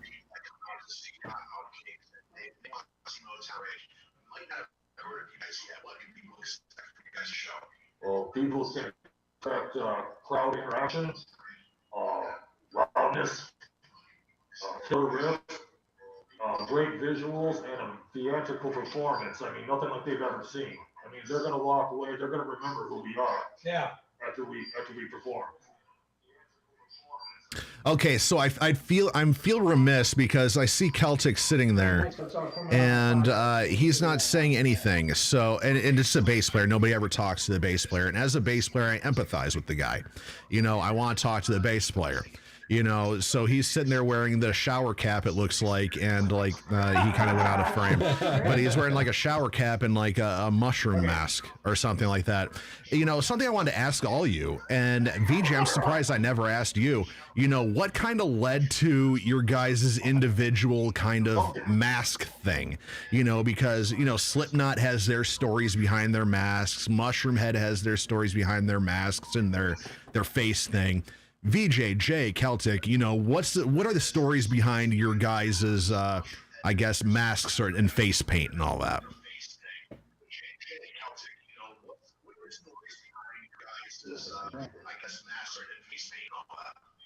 Mine is interesting. It's actually dumped after my late deceased cat, Frankenstein. I think you remember him from the show. I actually took up the paint along his face. I couldn't be obviously the cat anymore because I've already got one. I think it's called Kiss. So people really don't know that as me, but I am, I guess, a cat. Cool cat. Oh, there it is. He's a cool cat. I heard that part. Yeah. VJ is a cool cat. There it is. Jay, you got kind of like the Slipknot thing going on. What's the story behind your gig? Yeah.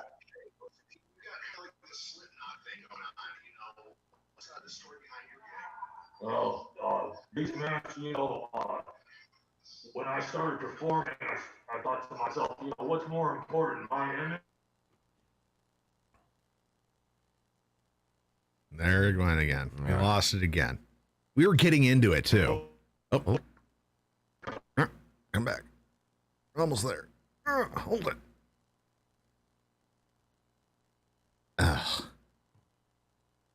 Okay, bands. Don't do it on your phone. Mm-hmm. I like the irony that VJ is like the audio visual guy.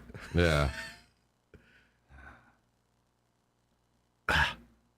We were getting into it too. Yeah. What's the story behind your makeup? Like, what do you think about when you put that on?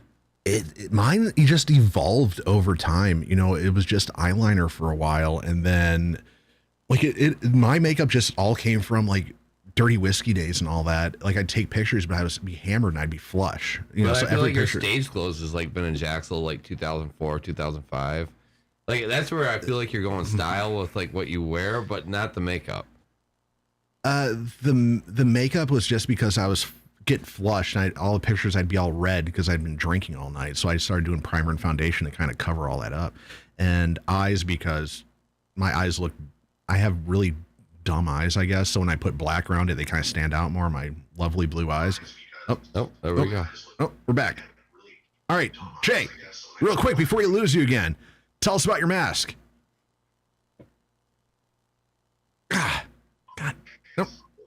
Okay, my masks are custom made by Theodore Luck in Lincoln Park. I wear them because they help my performance anxiety. Okay, I kind of feel that. You know, I kind of do that too. That's a big reason behind it, you know. And I think they're cool as hell. Absolutely. It must be a family thing. No, I do think they. The inspiration for behind it absolutely was the inspiration for my absolutely Mr. Game. All right, so Celtic, what about you? You got the mushroom or the not mushroom, but pumpkin thing going on, the shower cap. You look like a Halloween grandma thing going on. What's your story?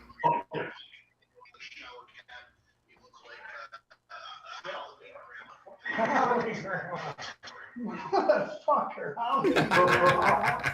At least my jokes are going off. Halloween. And a little bit of fucked up history is all the Halloween shit's Irish. Irish were a bunch of pagans. They didn't know nothing about no religion, so the rich motherfuckers control all the information. Says, make these dumbasses believe all this shit, right? So this guy they call St. Patrick's told everybody, hey man, you guys been bullshitting you, what the fuck? Ah, very wholesome. Okay, so I heard a lot of profanity in there. Okay, I get it. Okay, so I heard something about pagans, and that was a thing. Okay, we have custom masks. Signal strong right now. I can hear it. Okay, signal strong. Okay, so Jay's got it easy. He has the mask, so it takes him all of 2 seconds to get ready.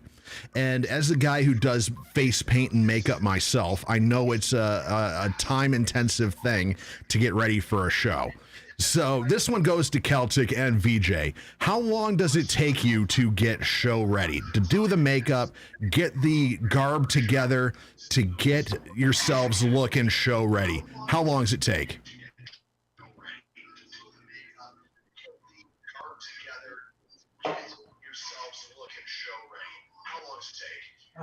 Me, about 30 minutes. Me and Kelly Jean timed it out one time. She actually couldn't get her very simple, but I could get mine on. We're hearing it like 500 times. Yeah, we apologize for the cell phones, you know. All right, Celtic, what about you? How long does it take you to put that pumpkin face on? How long does it take you? Yeah. Randy's shower cap takes about 30 seconds. 30 seconds, I think. 30 seconds? I call bullshit. I call bullshit on that one. It takes me 30 seconds to do the upper eyelid of my eyeliner. I can't see doing all that face paint in 30 seconds. Unless he's like, what's that disease where your skin's orange? Donald Trump syndrome. I think that's what they call it. I'm not going to go there. Jaundice? Is that it? Jaundice? Yeah, I'm not sure. Okay. Yeah, for me, it takes like an hour to get all my shit. Yeah, no. Yeah, it takes like an hour to do By die tomorrow, there's some shots of you putting it on. Yeah. That day, because I slept really long during that day of Blue Ridge, and you're like, okay, we're getting ready. I'm like, oh God, I got to do all my makeup and shit. So I was going to tell that part of the story. Yeah, so I kind of blustered it all together in about 20 minutes, but it was moving. We might just want to call it. I don't know. I mean, there's bits and pieces are good. I don't get. What do you want to do? Yeah, I feel bad. It's like they did all the makeup, and even though it took here. Celtic 30 seconds to do it, it takes VJ like an hour. Yeah. And I feel bad cutting it. Yeah. Jay, I'm like, dude, all you gotta do is pull the fucking mask on. So just pull that off and go to bed. God, there's so much I wanted to talk to him about too. I want to talk to VJ about being your cousin. No, VJ, not Jay. Jay. No, Jay. I already feel bad for him that he's in my family tree. Oh, here we go.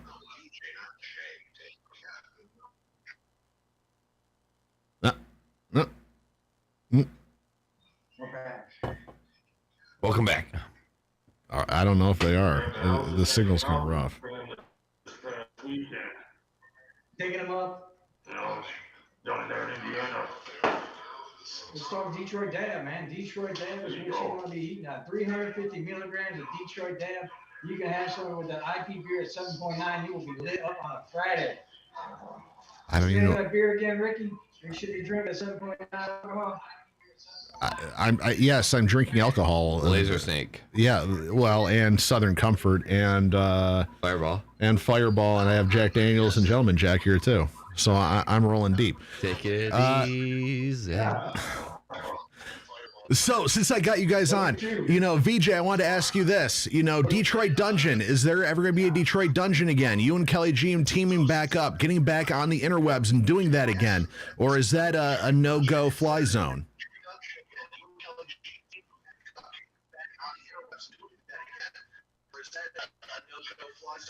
Oh, absolutely. We plan to do it one day. We don't know exactly when, but we're probably going to try to get it back around October season. Excited to be back, bringing it back to the people, man. The following, we're excited to be back around. Just everything, how it was with the COVID. So we took a couple of years off and getting things going again. You know how it is. So we're excited to be back here. So I'd say October, November, we'll be back around doing a couple shows, maybe sooner. We'll be back. All right, so there it is. Detroit Dungeon coming back 2 for Tuesdays. Maybe that'll be a thing. Jay Coffey, we got Celtic over there. Jay, I need to ask you this. Now that you found out that you're in Rikki ROXX's family tree, you're in the family tree. How bad do you feel about yourself?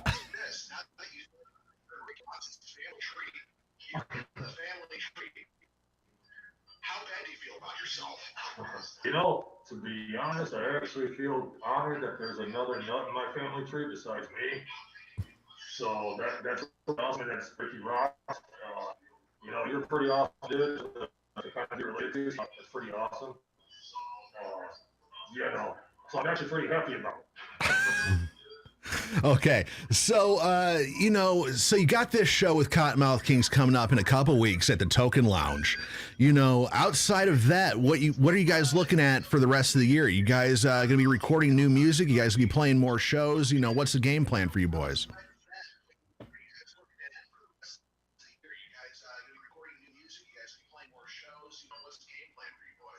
Well, we have an album we're working on right now. We plan to release that sometime in late fall, maybe around Halloween, or a little after. We also have there's a Ohio Music Festival show at the Prime venue in Toledo, Ohio, October 15th. So that's our next show. And a lot of good Toledo bands, going to be rocking with us.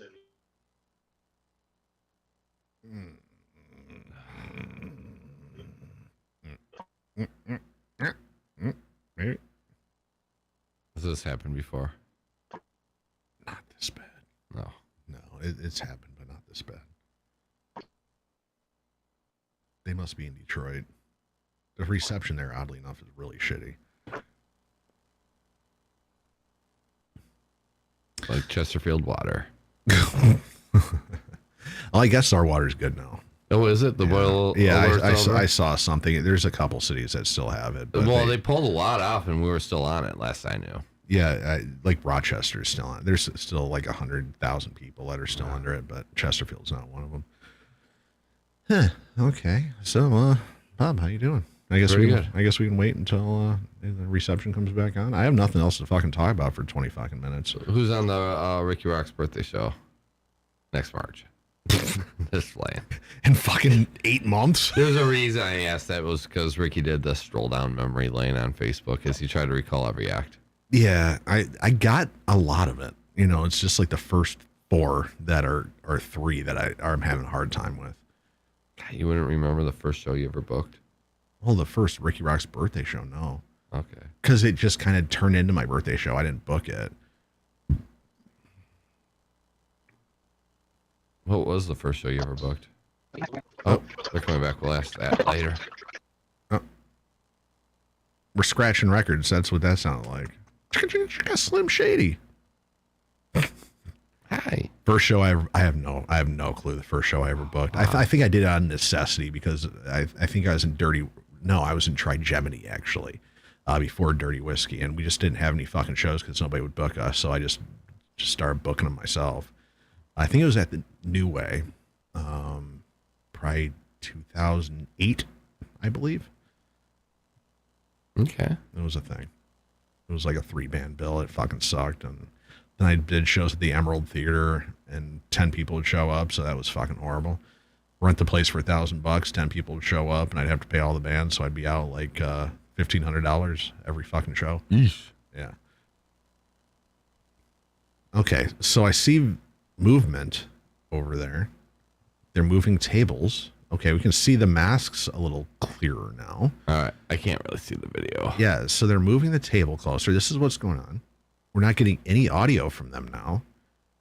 Play by play. Okay. That's not face paint. Celtic's not wearing face paint. That's a mask too. Okay, I thought that was face paint. Now he's going to shut us off.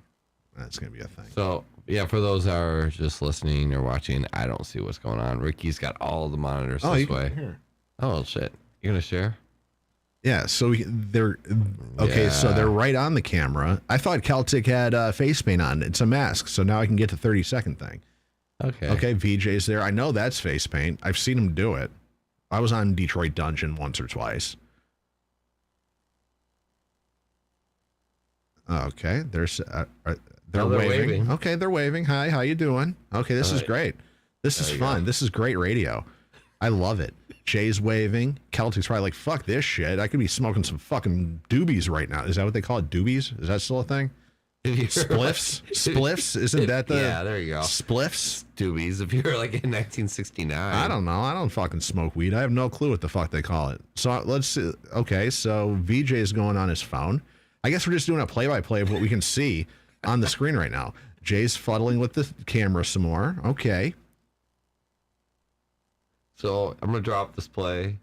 Okay, so we can... Oh, we got a glimpse of the mask. Okay. Yeah. Pretty cool. Maybe I should go to the mask. There it is. That is a pretty gruesome mask. That'd probably help your woman game. Let's not talk about my woman game. Sorry. I got 2, and they're already a pain in the... Yeah, there's 2, and they're both a pain in the butt. 2? Yeah. You're going to go public like Larry? Fuck no. You notice Larry gets a girlfriend, and then he no-shows your show? Balls deep. All right, so VJ's over there. Okay. They have a green screen. Which is cool. Okay, why do they have a green screen? They're not utilizing it. We're getting all of the green screen. There's Jay again. Awesome mask. What up, cuzzo? Celtic's probably like, fuck this. Oh, he's throwing tongue game at me. That's kind of erotic. This is horrible radio, guys. This is all horrible. I don't know. Our numbers have completely... There we go. Here we go. Can you hear us now? Yes. Oh, yeah, absolutely.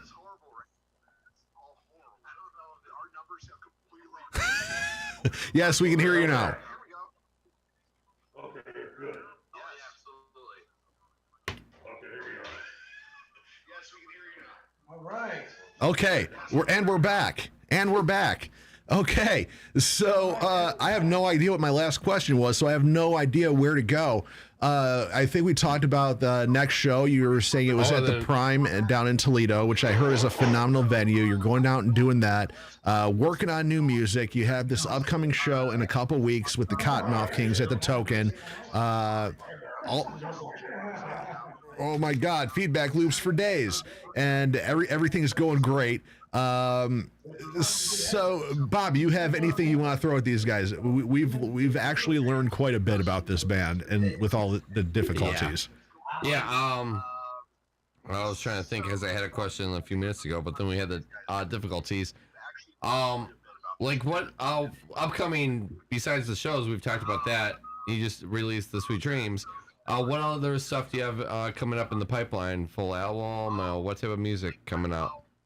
Music videos, albums, singles. What's your plan of attack? Let's pump it.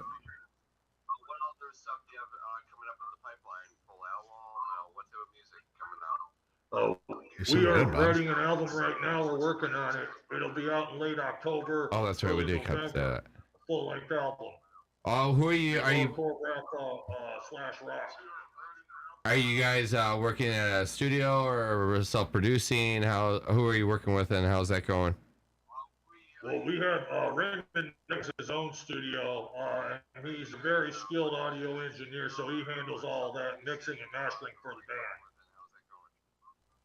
Okay, cool. And since you have a guy like VJ Strokenfold on hand, our music videos and that kind of thing, are we going to be seeing more of that now?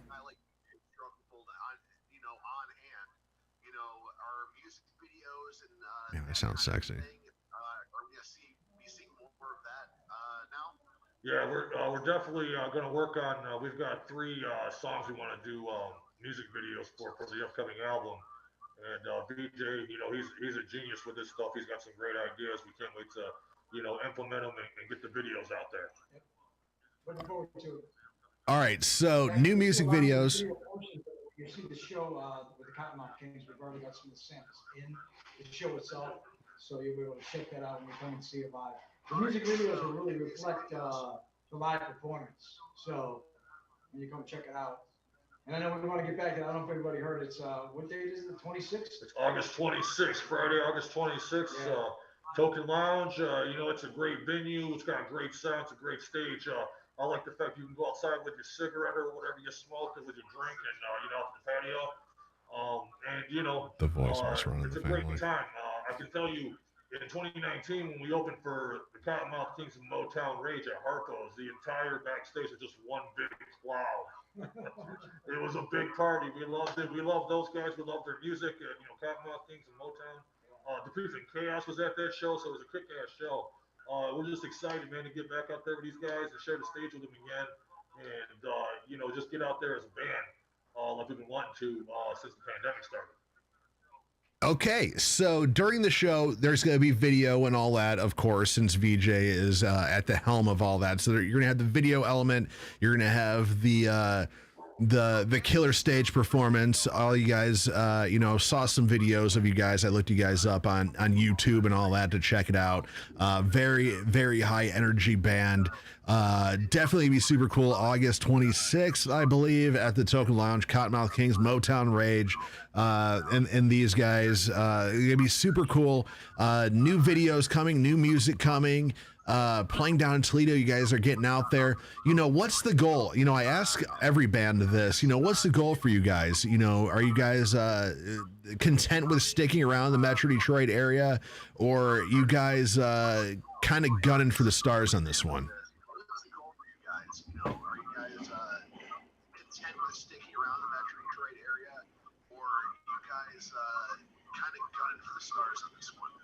Well, right now we're a little sworn to secrecy on as far as like shows outside Detroit other than the Ohio Festival, but we plan on doing some touring and some traveling, doing some bigger shows, around the country even. We've got some hookups and some things like that we can't really talk about yet, but we definitely plan on expanding and getting way out there. We want to go global with our stuff. Okay, there it is. Okay, so we're going to wrap it up since we're coming up on 9 o'clock. Yeah, there was some technical difficulties in there, but we learned a lot about you guys. They got the big show with Cottonmouth Kings, Motown Rage coming up. Yes, thank you. It's going to be super cool. I know about that accident, so hopefully you're doing all right. We're going to come down to the studio. Okay. I only got part of that. Yeah. So wrapping it up, after we're done with you guys, which song would you guys want us to play after the interview? We have Shadow Kings and Rock on Halloween.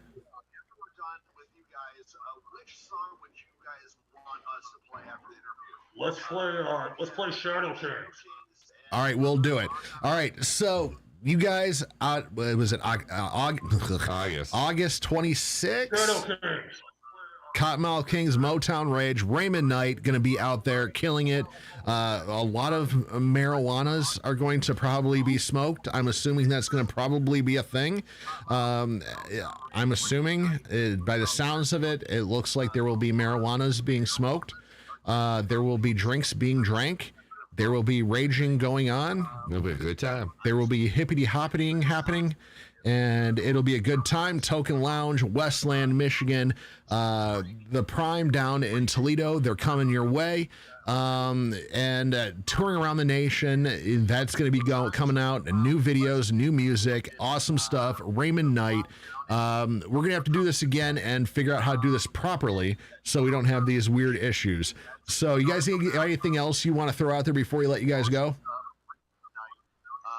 going to have to do this again and figure out how to do this properly so we don't have these weird issues. So you guys got anything else you want to throw out there before we let you guys go? Be looking for our new album this fall, and to look for us at the Cottonmouth King Motown Rage show at the Token and the Ohio Music Festival at the Prime venue in Toledo. And we look forward to bringing our music to the world. And same with that, obviously the 26th, and hopefully we'll get on this show here in November. It's a big industrial thing happening over here at the Russell Industrial Center. It's going to be a good one, so we're pretty excited about that. And we'll get your Detroit tab on. So thanks, Ricky, so much, man, for having us on, brother. Thank you, Ricky. All right, man. We're going to do this again. You guys have a good night, man. You too. All right, so there it is. Celtic, VJ, and Jay from Raymond Knight.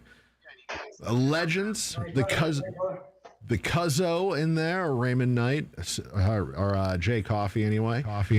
So Bob, how was that interview for you? It was rough because I asked a question before and it was so awkward, but because we would have 8 minutes between questions. Yeah. It was kind of hard to keep the question flow They seemed going. like really good guys that are very energetic about their music, and they brought out a lot of insight, but it was just such a difficult interview because of that lag. Yeah, because it was years ago, I was on Detroit Dungeon with Kelly and VJ, and VJ is a phenomenal talker. Oh, yeah, no, I've seen the Dungeon before. So I'm like, okay, this is going to be super cool. We're going to have VJ there. We're going to have the Cuzzo, Jay Coffey there. It'll be super cool. We can talk about our mutual aunts and uncles and all this and all that, and talk to VJ about everything he does. I wanted to dive into that and, maybe toss some bass player questions at Celtic or something like that. But we're going to do it again at some point once we can figure out what those issues were and all that. So super cool. I mean, the important thing is the main reason bands come on the show is to promote themselves, and we got their dates. Got the upcoming music, so we did our job there. There'd be a better interview, I'm sure, in the studio when you build your new studio. Yeah. So next time, once I have a proper studio in person, it'll be a lot better. So we're gonna play Shadow Kings right now, and then we'll come back, wrap this thing up, wrap episode number 145 up. We'll be right back with this metric train wreck of a show, as always. For the 145th time, the Ricky ROXX Show, ROX100.com.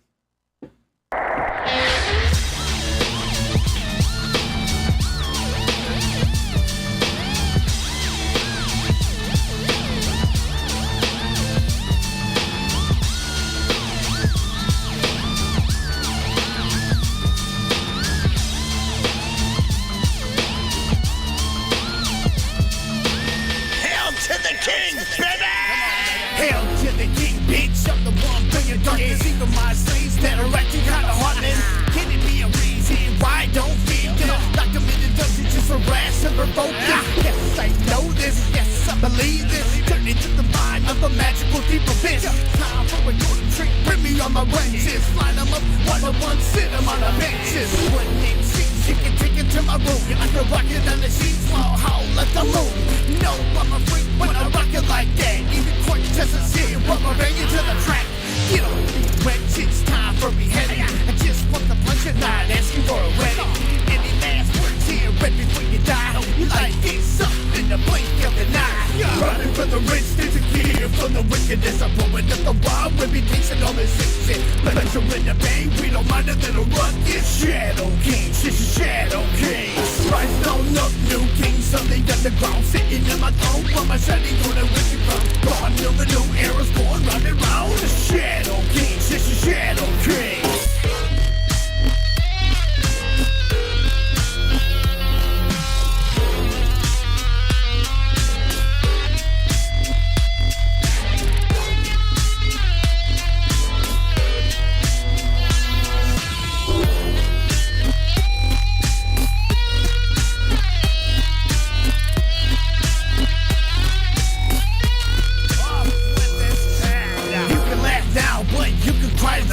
Here in my kingdom, I play the Terminator. Here to seek, blast and destroy. Slay motherfuckers like playing with my toys. Yes, it's fun, and I do it again. I can sit back, relax, bitch, drink my tears. You wanna sip from me? Let's get ready here. I got a shiny knife ready, I can cut you in here. But let's wait on that, now I'm planning something special. Cause after I'm done, I'll display you like a vessel. Look, there's my knights and they're marching on down. Move the slave away, out of town. Time for the ball and chains and you away. Behold, good people, looking on display. We live amongst these, so let it be seen. I hope you pray, motherfucker, cause here comes the guillotine. Running for the rich, there's a gear for the wickedness. I'm pulling up the wild reputation, all this shit. Pleasure in the pain, we don't mind a little run. It's Shadow King, she's a Shadow King. Rise on up, new kings on the underground. Sitting in my throne, while my shining gonna rip you from. Gone till the new era's going round and round. The Shadow King, she's a Shadow King.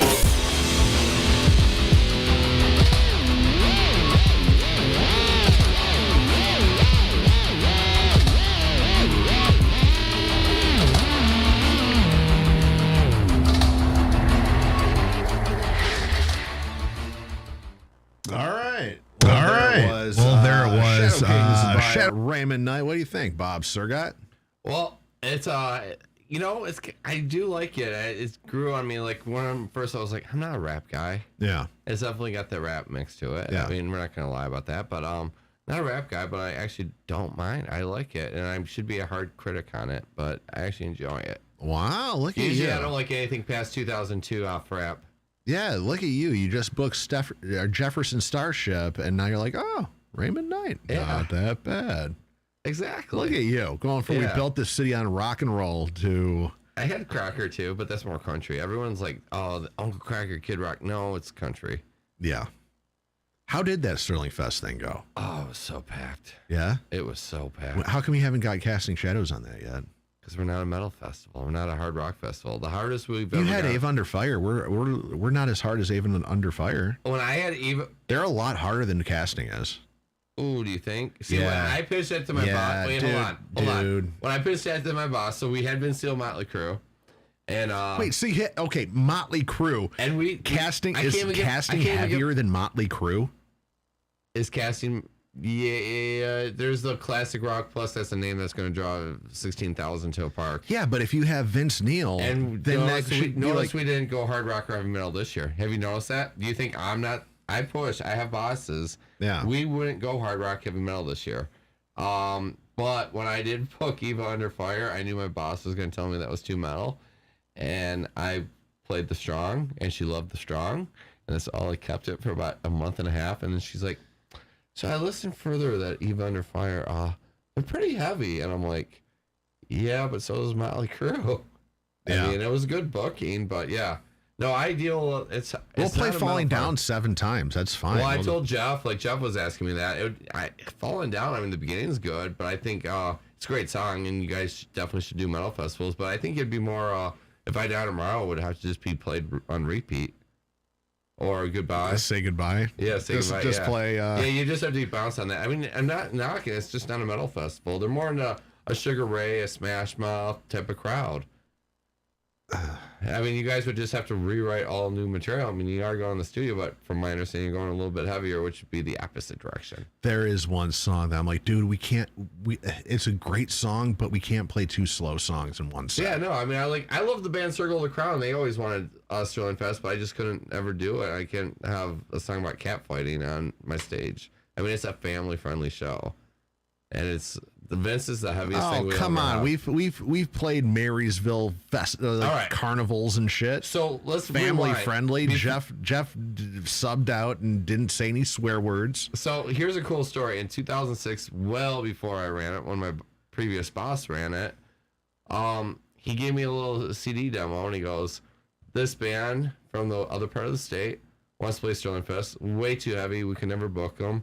I think you're gonna enjoy this demo," and it was called Pop Evil, Ready or Not. We turned down Pop Evil because they were too heavy. I have one story kind of like that. Back when I was doing the RIKKI ROXX Effect, I remember I was talking to Kathy Vargo you know Kathy Vargo? Yeah. I was talking to her at the Detroit Music Awards, and she's like, "Hey, Ricky, I know you do your radio show, and I found a band. They're from outside of Detroit. They're a bunch of young kids. I really think they're gonna fucking blow up. They're fucking awesome." And I'm like, "Oh, cool. Who are they?"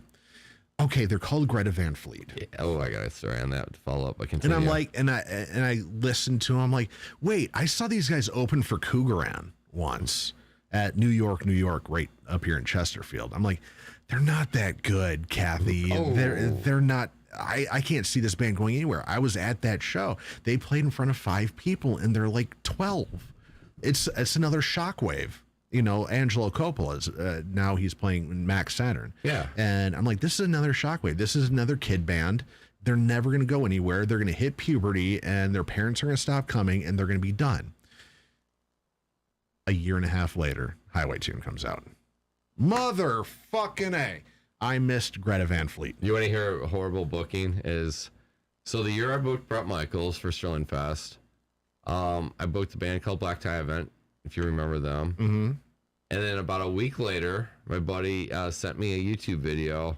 He's like, check out this band out of, and it was, they played Ferndale, and there was like 30 people in the crowd. This YouTube video has got like 72 views. Yeah. And it's like, and he's like, check them out. And I fell in love with them the moment I saw them. But I got them, the deal is only one band is going to open for Bret Michaels. This band I know is amazing. I like Black Tie Event, but I mean, they're not Greta Van Fleet. And I was like, oh, what do I do? But I stay true to my word is what I did. But I would have, I was tipped off on Greta Van Fleet when they had about 72 views on YouTube. And I'm just like, do I have them open for, no, I got to stay loyal to, I already did the phone call. I already got these kids excited that they're opening for Bret Michaels. But, I was like, oh. Yeah. And then I was like, okay, Greta Van Fleet, the rest of that year, I'm like, I'm going to bring you next year to Sterling Fest. Only I've said this to myself. I'm like, I'm bringing them next year. Please don't blow up. Please don't blow up. Please don't blow up. They went and fucking blow up. Highway Star that November. I'm like, that was the thing. Like, because at the time, Kathy Vargo was just done working with Citizen Zero.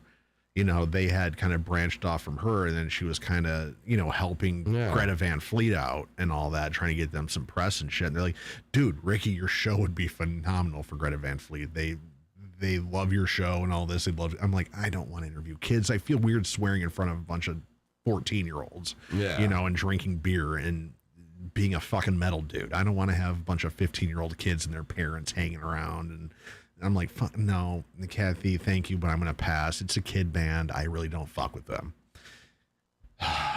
Literally 5 months later, Highway Tune comes out. I'm like, oh, so you still have an in on those guys? She's like, no, I don't anymore. Sorry, Ricky, I gave you your shot. I'm like, God damn it, I missed it. So that was the thing.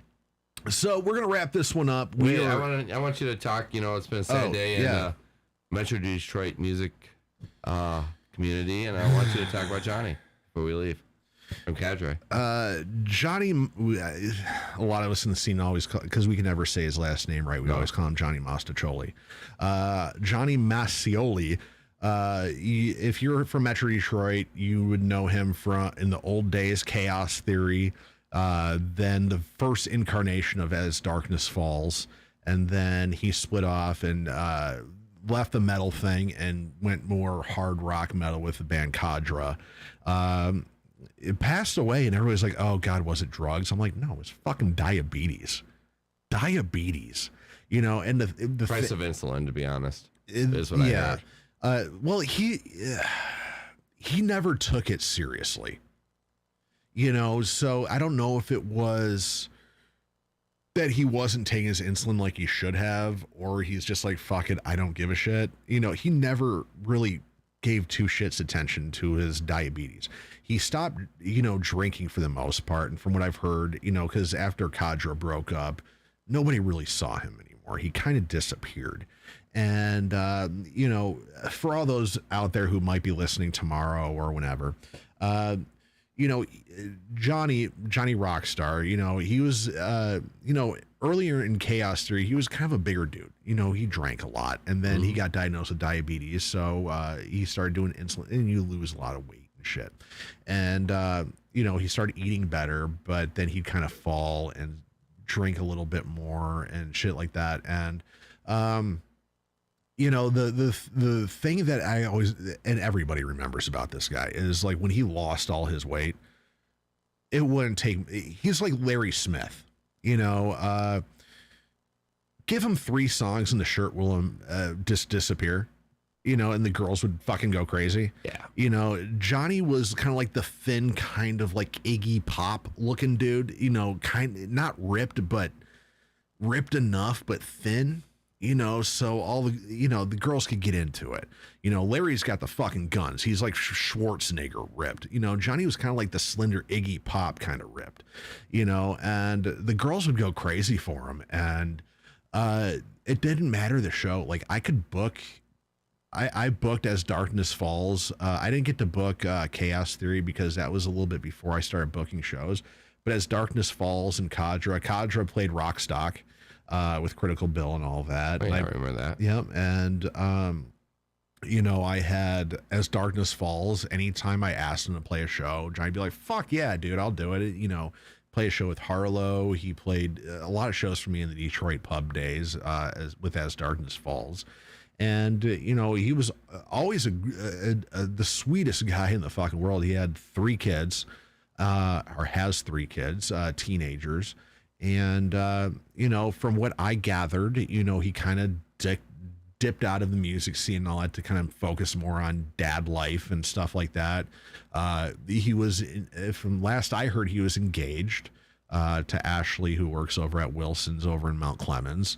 And, you know, he was going to be moving on with his life and doing his thing. And just kind of out of nowhere, just kind of heard that he passed from complications from diabetes. And a lot of people, you know, most people weren't surprised by that's how he went, because he never took it serious. He never, you know, he knew he had it, and he knew that was something he was going to have to live with for the rest of his life, but he never really gave 2 shits about it. You know, he was going to live his life the way he wanted to live his life, you know, so, you know, it sucks. But when you hear that he passed from that, you're like, okay, I get it. You know, as much as he took care of himself, he didn't take care of himself. You know, insulin prices, it's a thing. You know, let's not kid ourselves. Insulin prices are a thing. You know, Nikki's brother has diabetes, and luckily he has grade A insurance, so he gets that shit for pretty much free. But for people who are, you know, general laborers like Johnny was, you know, not fucking cheap, you know, and, you know, it got the best of him, and it sucks, you know. So if you're in the Metro Detroit area, his visitation is on Tuesday. If you need more information, hit me up in the next day or whatever. And it's all over Facebook and all that shit. If you want to go pay your respects to him, and great dude. And, you know, every time I'd see him, you know, big ass fucking smile, gumpy fucking weird ass teeth. Yeah, that's but how I remember the big smile. Fucking weird ass fucking teeth, but a huge ass smile. And he loved kids. Anytime kids would come to a show, he'd pay attention to the kids and all that. You know, him and Boots, Mike Willis, who passed away a couple of years ago. Yeah. You know, they'd always bring their kids, and their kids would play at shows. You know, back in the Ritz days when that wasn't a fucking shithole. You know, they'd bring the kids out, and the kids would play pool and video games in the back, and you know, Johnny and Boots would be back there with the kids playing pool and darts and video games with the kids. You know, very into kids, loved music, and you know, it sucks. He was probably the most phenomenal front man, you know, and he was a front man and a great singer, which is a very hard package to find in somebody who can. Usually you'll have somebody that's a good singer but can't fucking be a front man, or you'll find somebody that can be a front man but can't fucking sing. Johnny could do both of them, and you know, we talked for years. You know, after ADF broke up, we talked. We're like, dude, we should just start the best fucking killer band in the fucking world. Just blow all these fuckers away.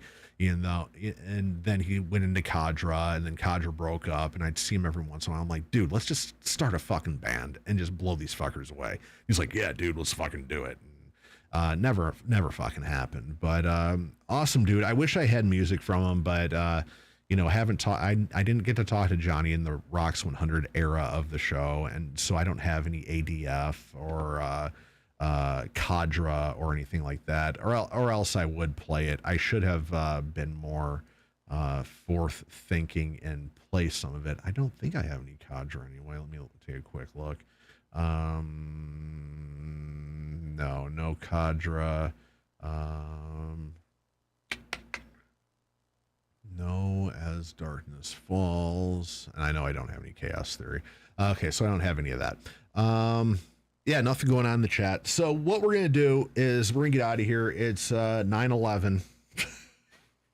And I guess that's when his benefit show is going to be. Howie from Hard Edge, Howie Harula is doing a benefit show for him on September 11th, oddly enough, at Diesel. I guess he's already got the bands lined up and all that. So if you want to help, hit up Howie on Facebook. He's looking for donation baskets. They're trying to raise money for his kids and funeral expenses. There's a GoFundMe. If I remember, I'll schlep it up on the Rocks 100 page and donate. Last I checked, they were looking for $10,000, you know, for burial and to give their kids some money because he had 3 teenagers, and kind of give them a couple bucks and pay for his burial and all that. I'll schlep it up on the Facebook and all that. So what we're gonna do is we're going to close this thing out. I'm going to self-aggrandize myself and play a Casting Shadowz music video. It just came out this week. Bob Sergott put this thing together. It only took fucking months. Lineup. Over a year. Over a year. Lineup changes. Yeah, because we use these green screens. Yeah. With you and Raz. Yeah, at 10 o'clock in the morning. Yeah, on a Monday. Didn't use any of it. No.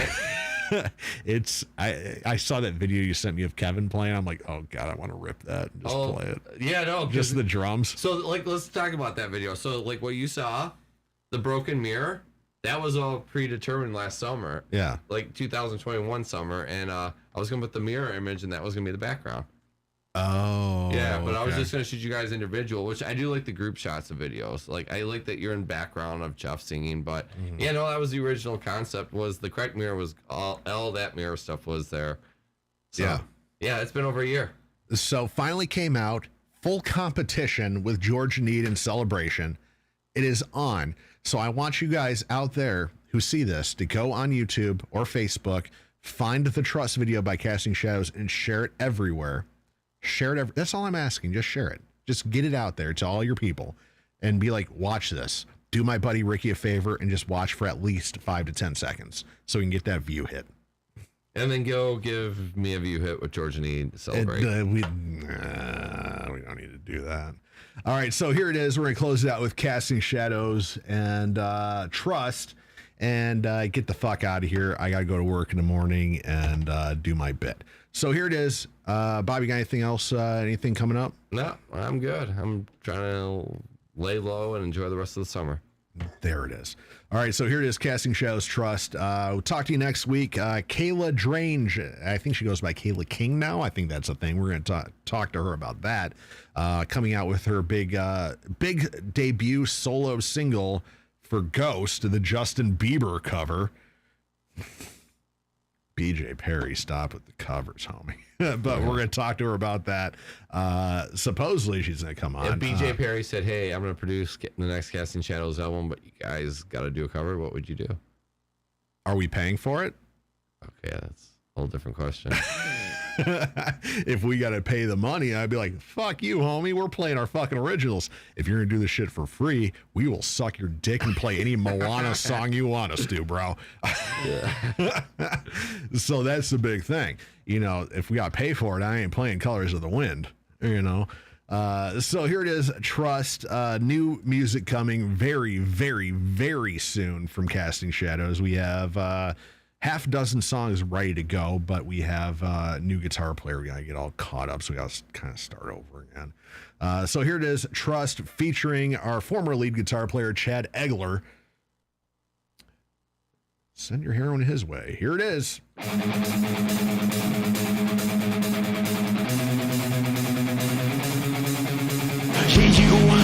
You slipped away. You walked around on me. Now was I just too blind to see the way you strayed? When you're supposed to be with me, you walked out over me. I can't stand the pain. Yeah, you're to blame. Those words you said to me, you looked me dead in my face and played your game. Too bad for me. I put my trust in you, and you just threw me away.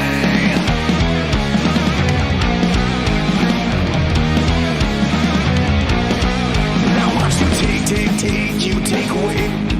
You sucked the life from me. I gave you everything. How could you be? How could you be so cold? You meant so much to me.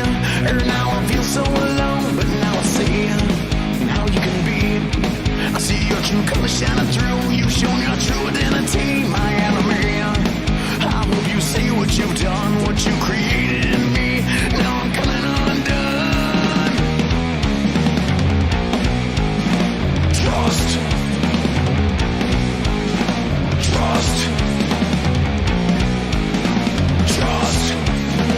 Wow. Why do we go on fighting? Why does it end this way? Why do we keep on trying? Why am I so afraid? Why do we end up living life like this should never be? But I put my trust in you and you threw it all away. I feel my fire burning. I can't stop until it burns away.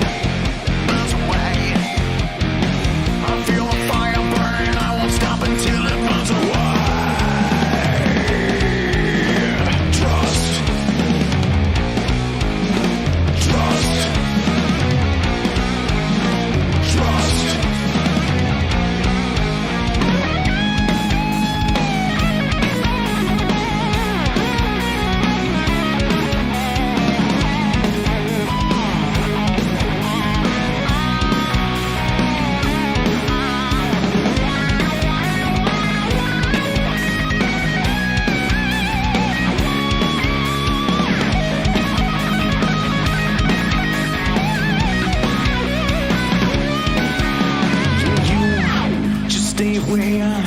You sucked the life from me. Look at the mess you made. I'd have to say I'm glad it ends this way. I just can't look at you. Now I'm gonna be the same. Trust.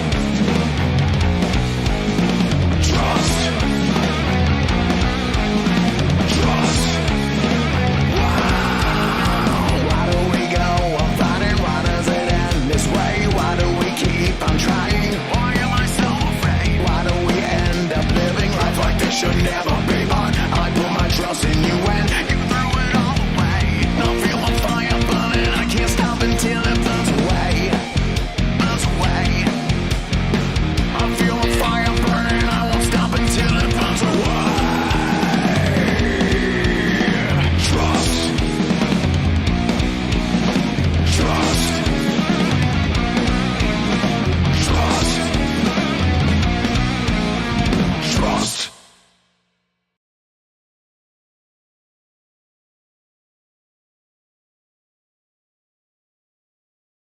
Rocks. It's Ricky Rocks coming out of the box. Bitches come in flocks trying to steal his jocks.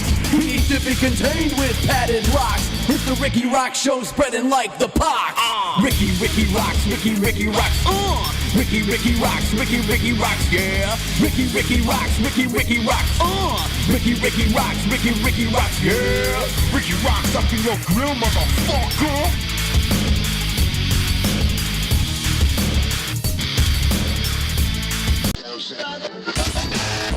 Hey, this is Ricky Rocks, and you are listening to Rocks100.com.